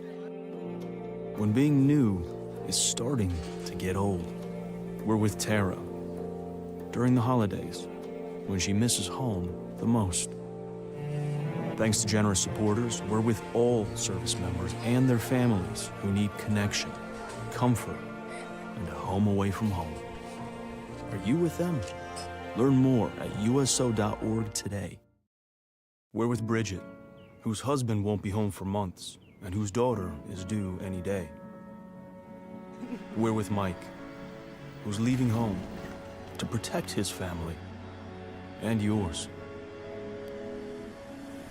Thanks to your donations, we're with all service members and their families who need community, connection, and maybe a bit of magic. Are you with them? Learn more at uso.org today.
welcome back to the DoDEA Esports studio as we are continuing our coverage of the DoDEA 3-day championships, day 1 right now, where we've gotten to get a little bit of a taste of both Valorant and Rocket League, watching one match of each, and now we're going to be jumping back into Valorant to check in and see how it's going and see 2 new teams compete. So far, we've seen these teams have actually been kind of running away with it a little bit. There's been some contention, there's been some fighting back there. No one has gone 0 to max for their points. But both teams that ended up winning did overall dominate their matches. So it'll be interesting to see going forward. Is this going to be a continued trend, or are we going to see some variety in the play as we get to kind of check in with our next 2 teams? Yeah, and it's going to be fun because we're going to be seeing a lot of teams throughout the night, and we're going to see a lot of different play styles and a lot of different like kind of methods to see how they're going to take over each round and whatnot. Yeah, and something I think interesting for all of us as casters as well, with the studio, we most often like to cast, and we'll just cast a lot of college. And so we're doing a lot of high school tonight. And the interesting thing about that too, we were talking about different play styles, is also that does change up the play styles a lot. The collegiate versus the high school scene, very different in how people choose to play. So as we're getting into that, it'll be fun to see if we're going to see a little bit more variety, I think, than typically what we see in collegiate. That's the tendency of high school. And I, for one, am all for it as we're getting ready to jump in and see what these teams are going to pull out to be able to take the win tonight. I would agree, and it's also looking like we're going to get the standard map throughout the night since it is best of 1. And I think the biggest telltale sign for how these teams are going to match up, or at least just a beginning start, is going to be this pistol round, seeing who comes out on top. All right, we got Guam versus Zama, with Zama on the defense and Guam on attack here. Not really seeing, we are going to see the new champion. We do. I say champion, but like in Valorant, it's agents. We do get to see the new agent too, so this will be a fun little treat. That's good old Tejo. I say good old like he's been here for a little bit, but I think he is going to become a staple of a lot of teams with the way he works as an initiator. He's a pretty interesting character, and we've got a lot of characters we've seen previously with Clove and Vise as we're jumping into this matchup, but we're also seeing some new ones with Omen jumping in, as well as a lot of other characters as we get the first firefight between 2 characters. 2 characters go down. Zama is kind of shut down on the defense here, giving Guam a lot of room to work with as they move up into B site, kind of actually taking a little bit of a pincer attack here. Defense getting stuck in the middle. This is a rough spot to be as attackers are able to get their first win off. Only dropping 1 agent there for Guam. I mean, it was a great round, great pistol round. You get your econ up to start it off, and you get that first round win. That could have been bad. I feel like they played that really well. Now going into round 2, though, it's going to be interesting to see what Zama can do with just the pistols that they're going to have. As we're getting ready to check in, we can see debating how they're going to buy and the choices that they'll make. Guam, as you would expect, going in with a lot more weapons, just stronger stuff and good shields. As we're going to get into this match here, we see the smokes already covering Site A. Sova going for the check there, and Tejo watching that sight line as well. He has a drone that he can use to spot through these areas. Sova going to try and gain some more information. Low on health, he'll have to be careful as he moves through this area. Locations are revealed and Suppress is out. Rough spot to be if you want to be able to use your abilities, and for Knut, they are going to go down, and so does Kentenchi as the defense is put on the back foot here. Guam is going to be able to get the plant off, closing the doors off and kind of creating a really good space for their defense of this now. Tejo being the last one, he's got to play safe here. Oh, and it was Vise and her it was her ability with the vines on the ground, and Tejo just trying to move out of it, caused that slight bit of damage to get that final kill. Guam now going up 2 rounds. As we see in the recap here, it was fairly quick how they were able to jump onto site and get those knockouts. Although they did get Ovo Sound Radio, the rest of the players that were up top were taken out, and Zama was all down to Tejo, who was unfortunately just in a rough spot and was unable to get out of it. With that, Guam is able to get a 2-point lead and kind of get a little bit more of the upper hand right now, assessing the strategies. Looks like they're going to go for a investigation of B side, see who's there, and they can see a decent amount of players, which is going to inform their movement to the mid, going through A side, looks like. With only one player on the defense there, they're going to have to be careful. Owl drone going out, they're going to see what they can learn. Well, they have to do their best to avoid being detected. Will they spot him? They notice some activity from the side, see another player, but the smokes are down. They're going to have to be careful. One player in the back as the rest of Zama rotates to defend him, but with that smoke up, they have to be careful. Omen using his teleport to gain a new spot, but they know exactly where he is, and Sun Tzu is going to go down. See Sova try to wallbang a little bit there, try to get a kill of his own. Now he's gonna try get a kill with the shock dart, nothing. Shock arrows go out, but not able to hit any targets as Paradox takes There's down gonna be trade. the Jet with Ovo Sound Radio taking down Teho. Players go down. Zama is down to 2, now 1. Cypher all on his own as the attackers are able to eliminate the last defender with 2 players left on their side. Vi's on a sliver of health there. Guam able to get that 3rd round and a timeout coming out.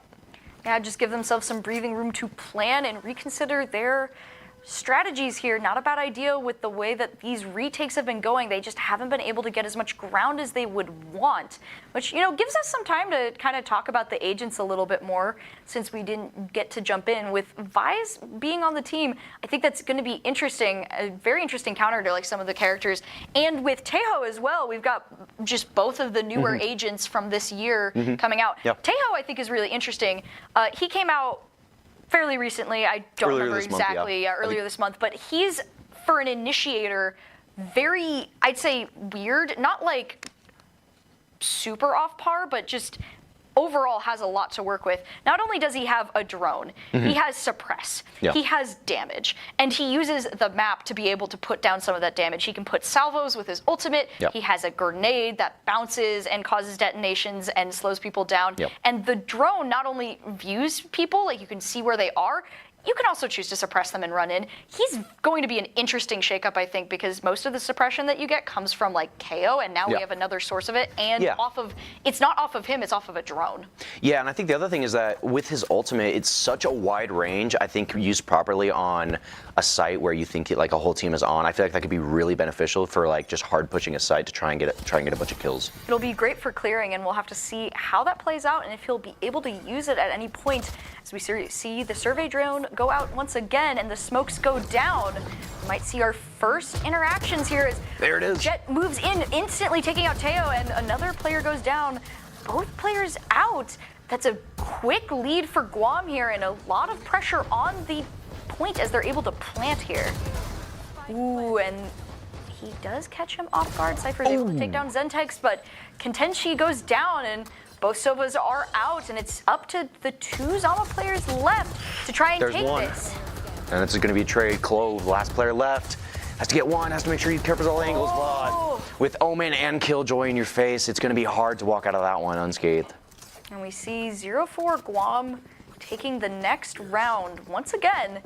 Seeing a little bit of what we saw with the previous Valorant match, where they're just not able to crack the formula just yet to really get on and like control the point, which for defense, that is a rough spot to be. I mean, it's not to say that one is easier than the other, but when you have the advantage of already being on the point and you're getting the point taken away from you, that's not a really great spot.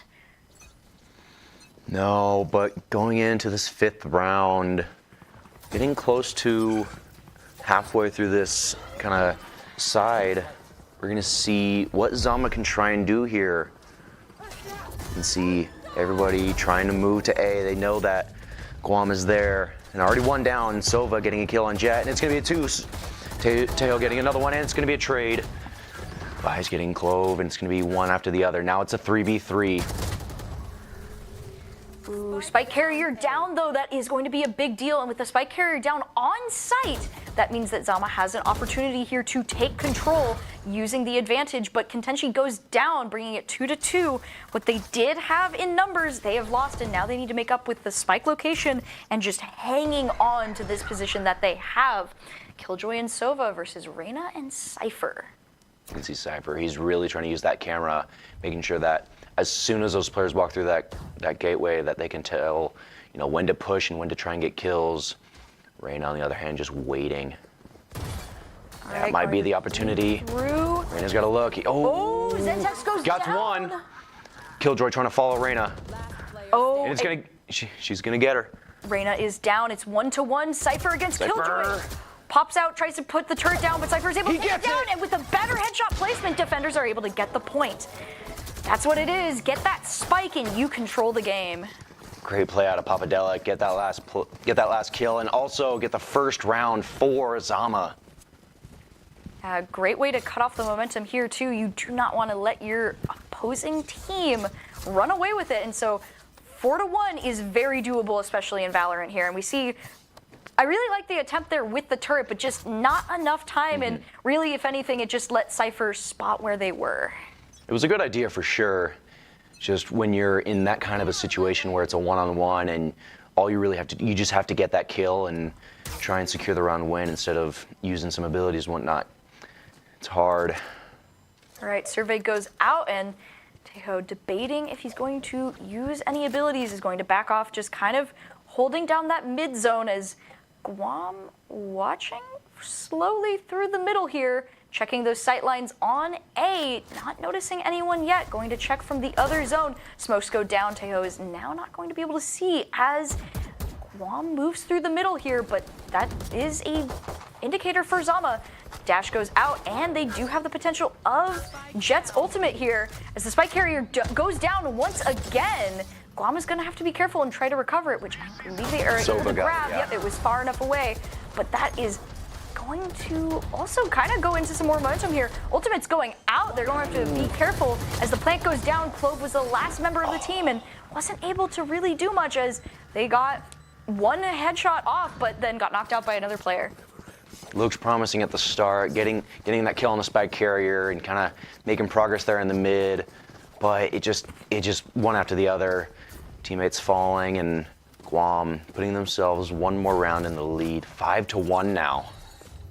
Yeah, we saw ultimate go off there too, and you have to be careful of that. And yeah, once that player is taken out, yeah, you can take out one player, but the issue of having someone behind them is that they can see you as you're taking them out, and that's a really effective way to get the knockout there, and we saw it worked out for Guam in the long run. Yeah, 1-5, currently a 4-round gap. Zama needs to figure out a way to get around this and gain some more momentum like they did in that previous matchup. They'll also want to be careful because it looks like a Marshall is going to be brought to field watching that center line. If they're not careful, Guam could take some really easy picks down the middle. You can see all of Zama pretty much on that A site, trying to watch that one. You have one going to be making sure nobody's there. But for right now, no one's really making a push. It's kind of a waiting game right now, trying to see who's going to draw that first shot. Yeah, going a little bit slower and, sometimes changing up the pace is not a bad idea, but the attacker Killjoy going to activate ultimate, lock down the area, and Zama has to make a choice if they want to stick it out. If they do, they're going to get caught. What a but shot. Instead, take out the Killjoy and take out the competition, though there will be some players detained. That player who took out Killjoy is going to make the sacrifice here, but it doesn't seem like they're going to capitalize on it, and unfortunately for them, the spike is going to be planted on the other side. The Killjoy ult was a fake out, and Zama is going to have to scramble to rotate here. Be careful of where Guam might be hiding. Struggle to rotate, but they are up an agent. Right now, all that's left is Vise, Omen, and Jet. All four of them pushing that corner. Oh, this is a dangerous spot with the collaterals. Oh, so Soba getting one, trade. Clove also has a revive. She's going to use it. All that's left is Omen. One player left for Guam, but the spike is there. They need to be able to defuse it. If they can, they'll be safe. But if they can't, could be the end. Omen is out, but now the defuse has to go through. This is going to be should have enough tight, time. But they are going to get it. Point for and they get a thrifty, too, which is going to be great for their eco in the long run. Great round, and this is kind of a change of pace from that first Valorant game we were watching earlier. Having, a 5-2 right now, it's a little closer. Yeah, and as we can see, adapting to the strategies and also recovering from being tricked by an ultimate is a really good place to be. If you were able to recover from that, that's great for your adapting to the team. So if they can keep that up, they'll be able to, close the gap and keep it a little bit tighter here. This next round, getting going. And we're going to see the eco even up a little bit here as well as we get into it. Kintechi taken out very quick kill. right off the bat. Guam is not playing around and wants that sightline on A cleared. Paradox goes down as well. 3-5. Already down 2 players. They're going to have to be careful and try and guess where they're going to be. And as we see, looks like there's an Odin with the Cypher here. He might be able to get a couple shots off right here as they begin the fight. Gianita's taking out Cerulean Knight, going to try and go through the smoke and activating Reyna's abilities. They're able to hold on. And with that knockout of the spike, that's going to be a rough spot for Guam, but there is 2 players for Zama. Positions compromised. It's going to be a guessing game here. One team needs to make a decision on who's going to push, and that might be the ultimate decider. Cypher moving up with the Odin. They see that go out, but they grab the spike without Zama being able to do anything, and the plant is going to go through. Now holding down these sight lines, Cypher trying to get some wall bangs onto the Jet. Jet barely hanging on, and Ovo Sound Radio down. It's 2-2. But will they be able to get to the spike? They're running out of time. They need to make a choice. Moving down the hallway, they spot a player just barely. He knows he's there, but Giannitas isn't able to take him down. Cypher not seeing the player behind him. He's going to get eliminated, and the attackers will win this round.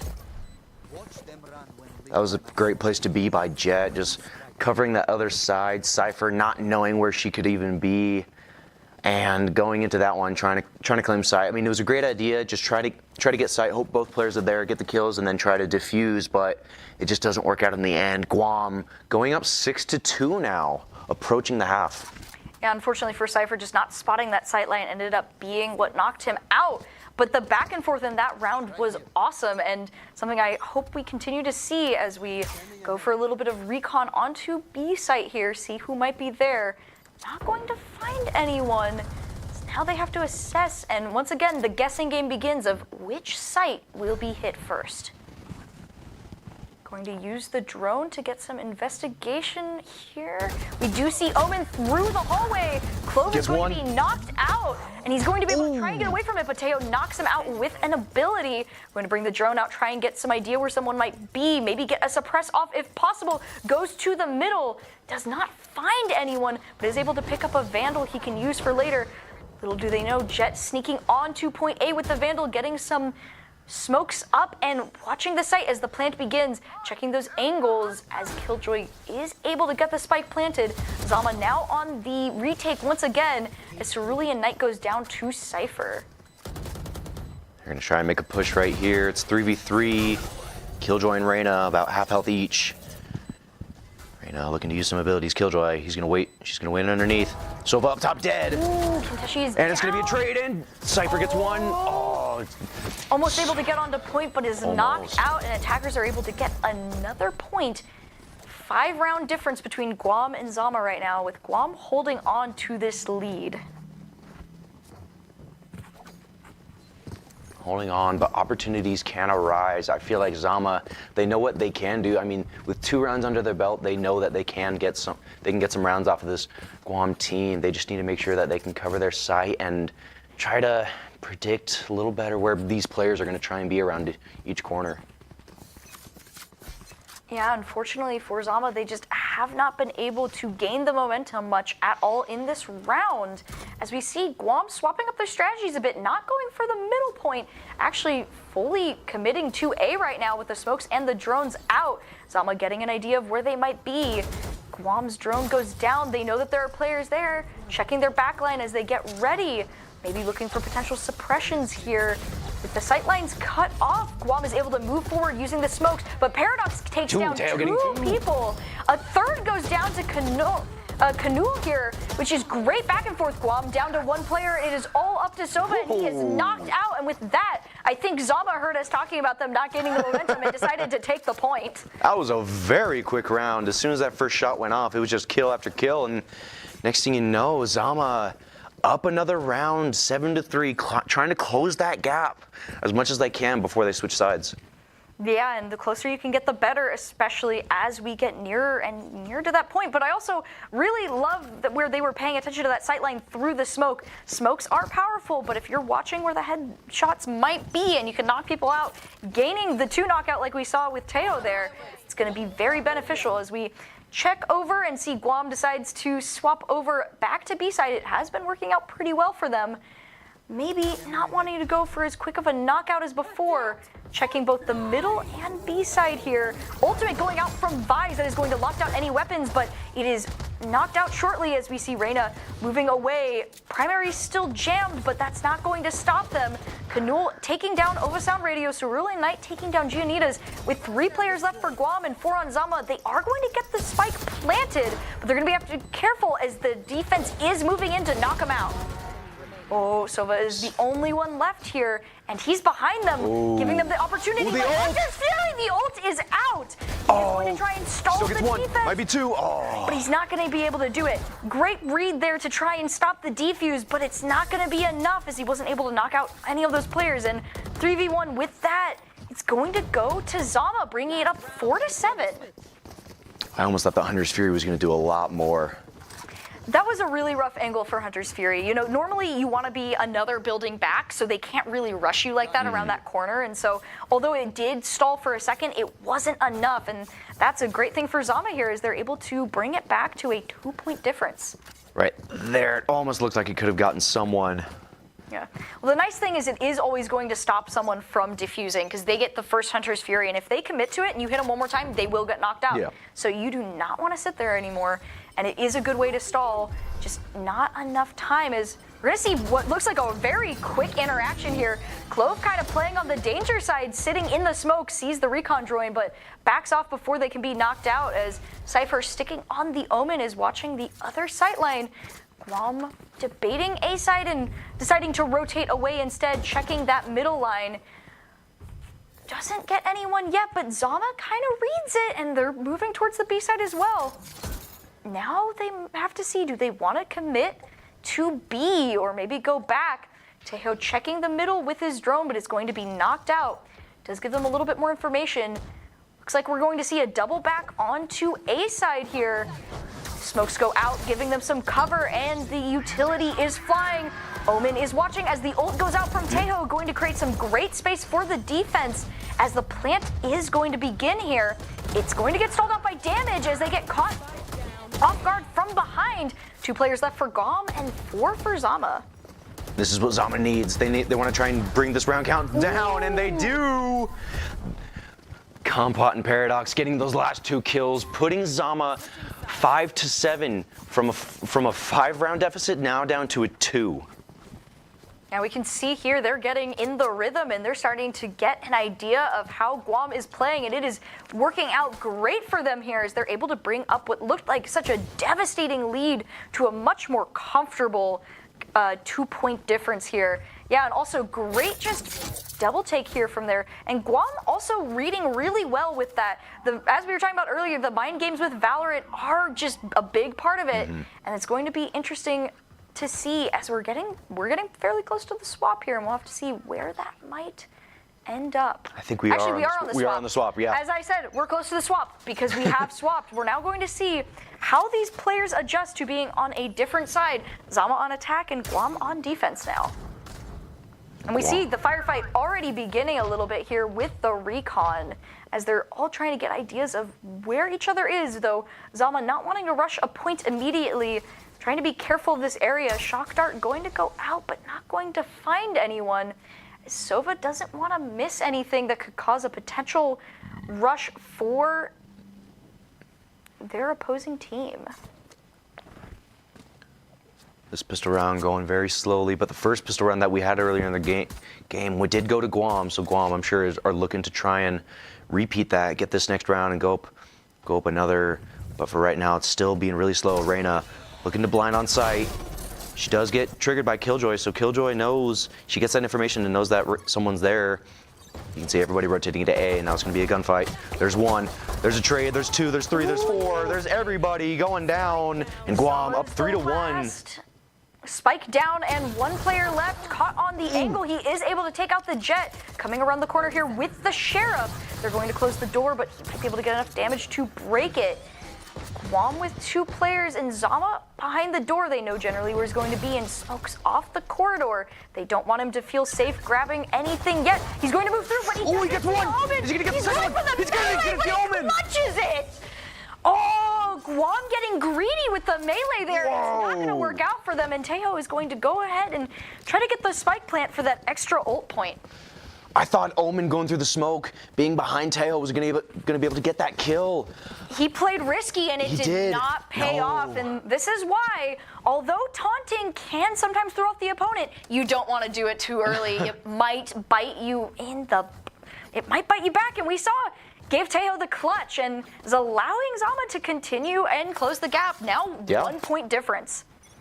1 round difference and that much more meaning to this game. This is a very big change of pace from the first Valorant game we watched earlier on against Kubi and Kinnick. But now we're going to see Killjoy going against Cypher. Cypher's going to be the better one out of that exchange. Now Cypher getting killed by Sova. Looks like everyone's going to go towards B side this round. And you can see Vise around the corner there. She's going to be able to get away with that one. Going through the middle, two players are down for Guam. Jet and Sova are the last ones left. They take down Taeho, but now it's just up to Sova. Coming around from the attacking side right now. They don't know that he is there, but the plant is going to go through. He tries to go around the corner, but the recon bolt spots him, and everyone knows exactly where he is. If he tries to go around that corner, it might be dangerous, as we see with the Spectre here watching those sight lines. Smoke goes down, making it even harder for him to move, and it's not impossible, but definitely a rough spot to be as Canute takes a couple shots through the smoke and gets lucky, knocking him out. What a way to tie the game. 7-7 right now. This is looking a lot closer and a lot more entertaining for the remainder of this matchup. Yeah, both teams at 7 now going to have to see who can set the precedence. Is Guam going to be able to take it back from Zama, or is Zama going to continue the momentum that they've been able to gain at this point? We'll have to see as we get ready to jump into this next round. With the Outlaw out as well, we're going to once again be seeing kind of those sightline games of who can get those early picks. Jet with the Outlaw is a very scary person indeed, especially on a little bit more of an off angle from where you would normally expect someone. See Taeho there on top of the box trying to scout anybody out that's trying to peek that corner. Some smoke's going out by Clove. Jet checking the other sight line. What they don't realize is that Zama is moving through right after they left. Shock Dart goes out, going to make the Sova have to move in through the smoke as Canute is able to get the plant here. Oh, Sova in a firefight, able to take down 2 players before going down to Canute on Clover here. Now 2-4. Zama, who did have a very promising push, is now going to have to be super careful on this angle, and they are knocked out. This looks like a potential shutdown for Guam, as they are going to be able to get this defuse. As long as they don't, take their finger off the defuse button, which they are going to successfully get. They are not willing to give up this lead just yet. Not yet, indeed. And with this match getting closer and closer, I'm excited to see who's going to come out on top.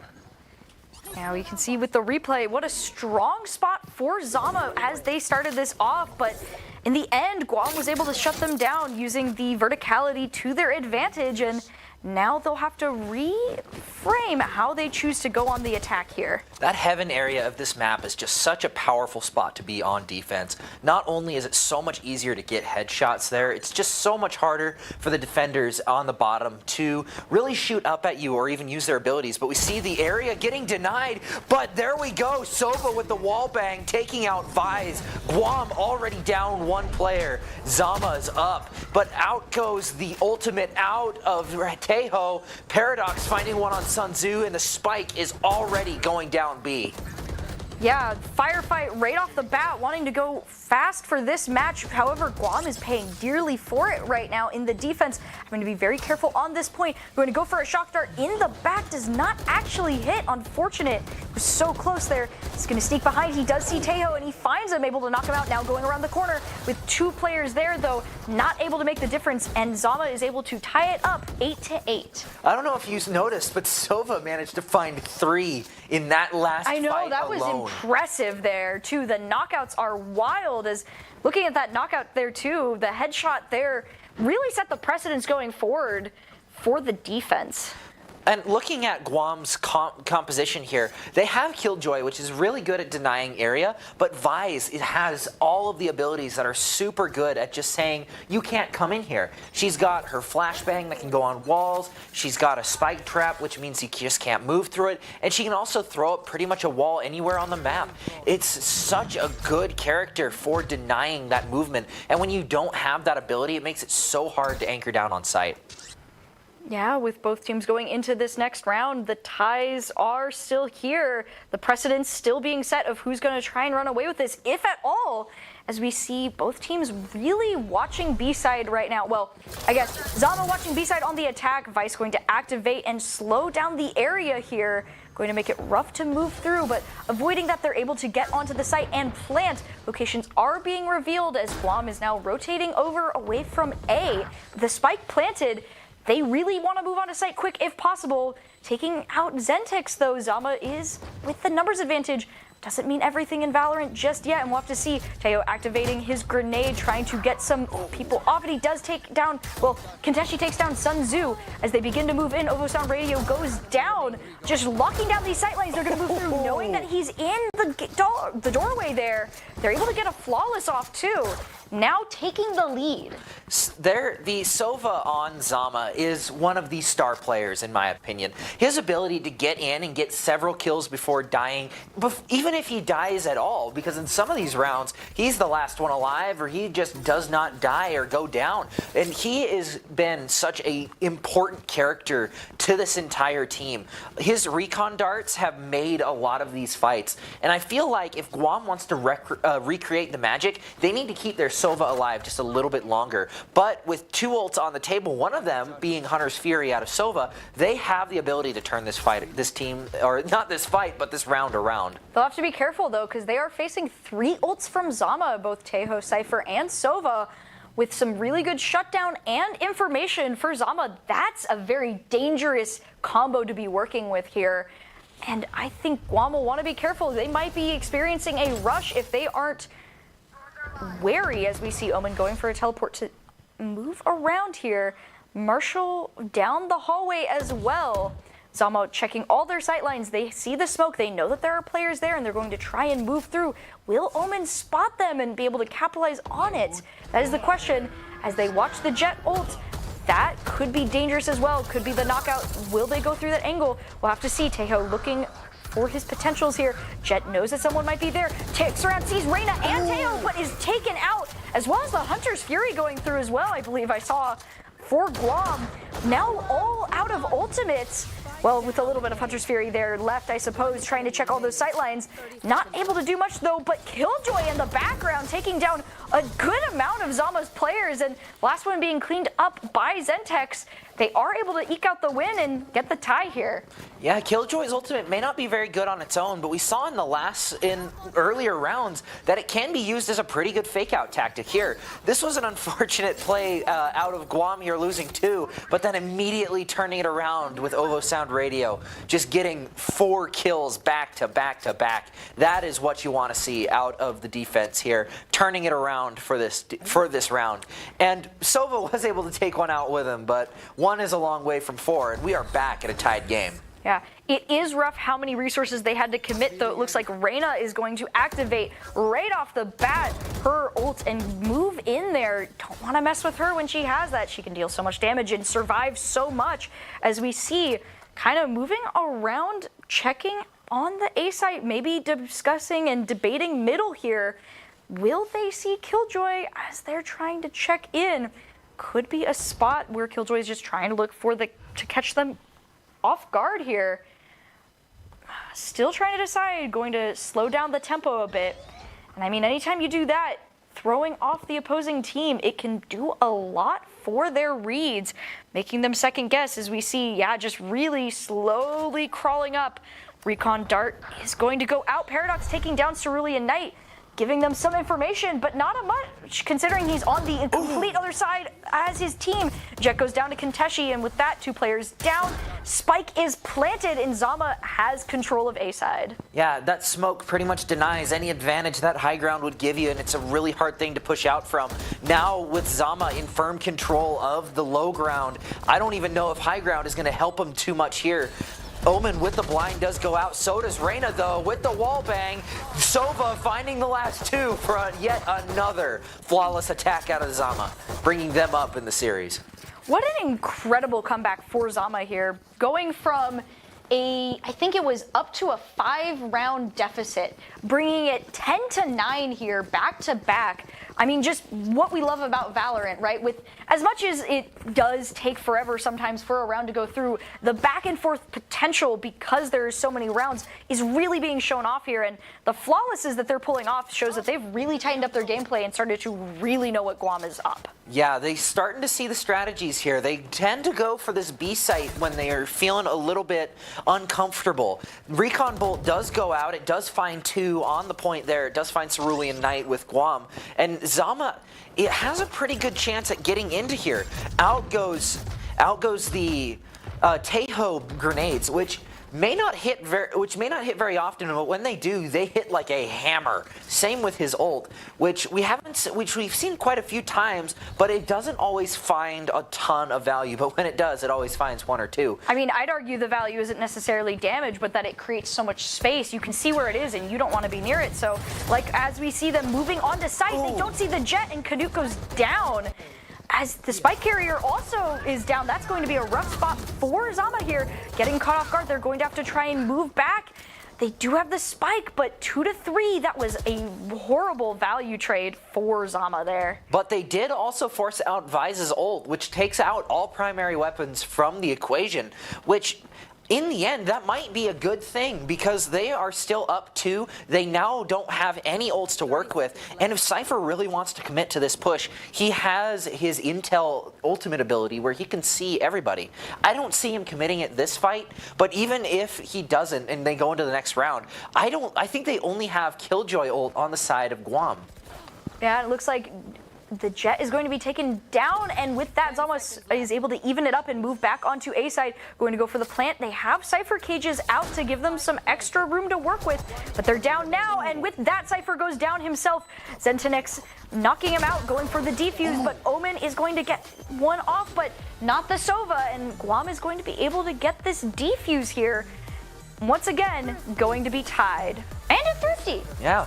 20 rounds in, we are 10-10. I see this being a back and forth slug going for the end here. Remember, in Valorant, you don't have to win by 1 point. You have to win by 2, meaning one of these teams is going to have to go up 2 if they want a chance at winning this before 25, which between these 2 teams being so similar in skill level, I see that being a very easy thing to go to. Yeah, we're starting to look at that back and forth, and we'll have to see. This is going to be a very important moment for both of these teams at 10 points here.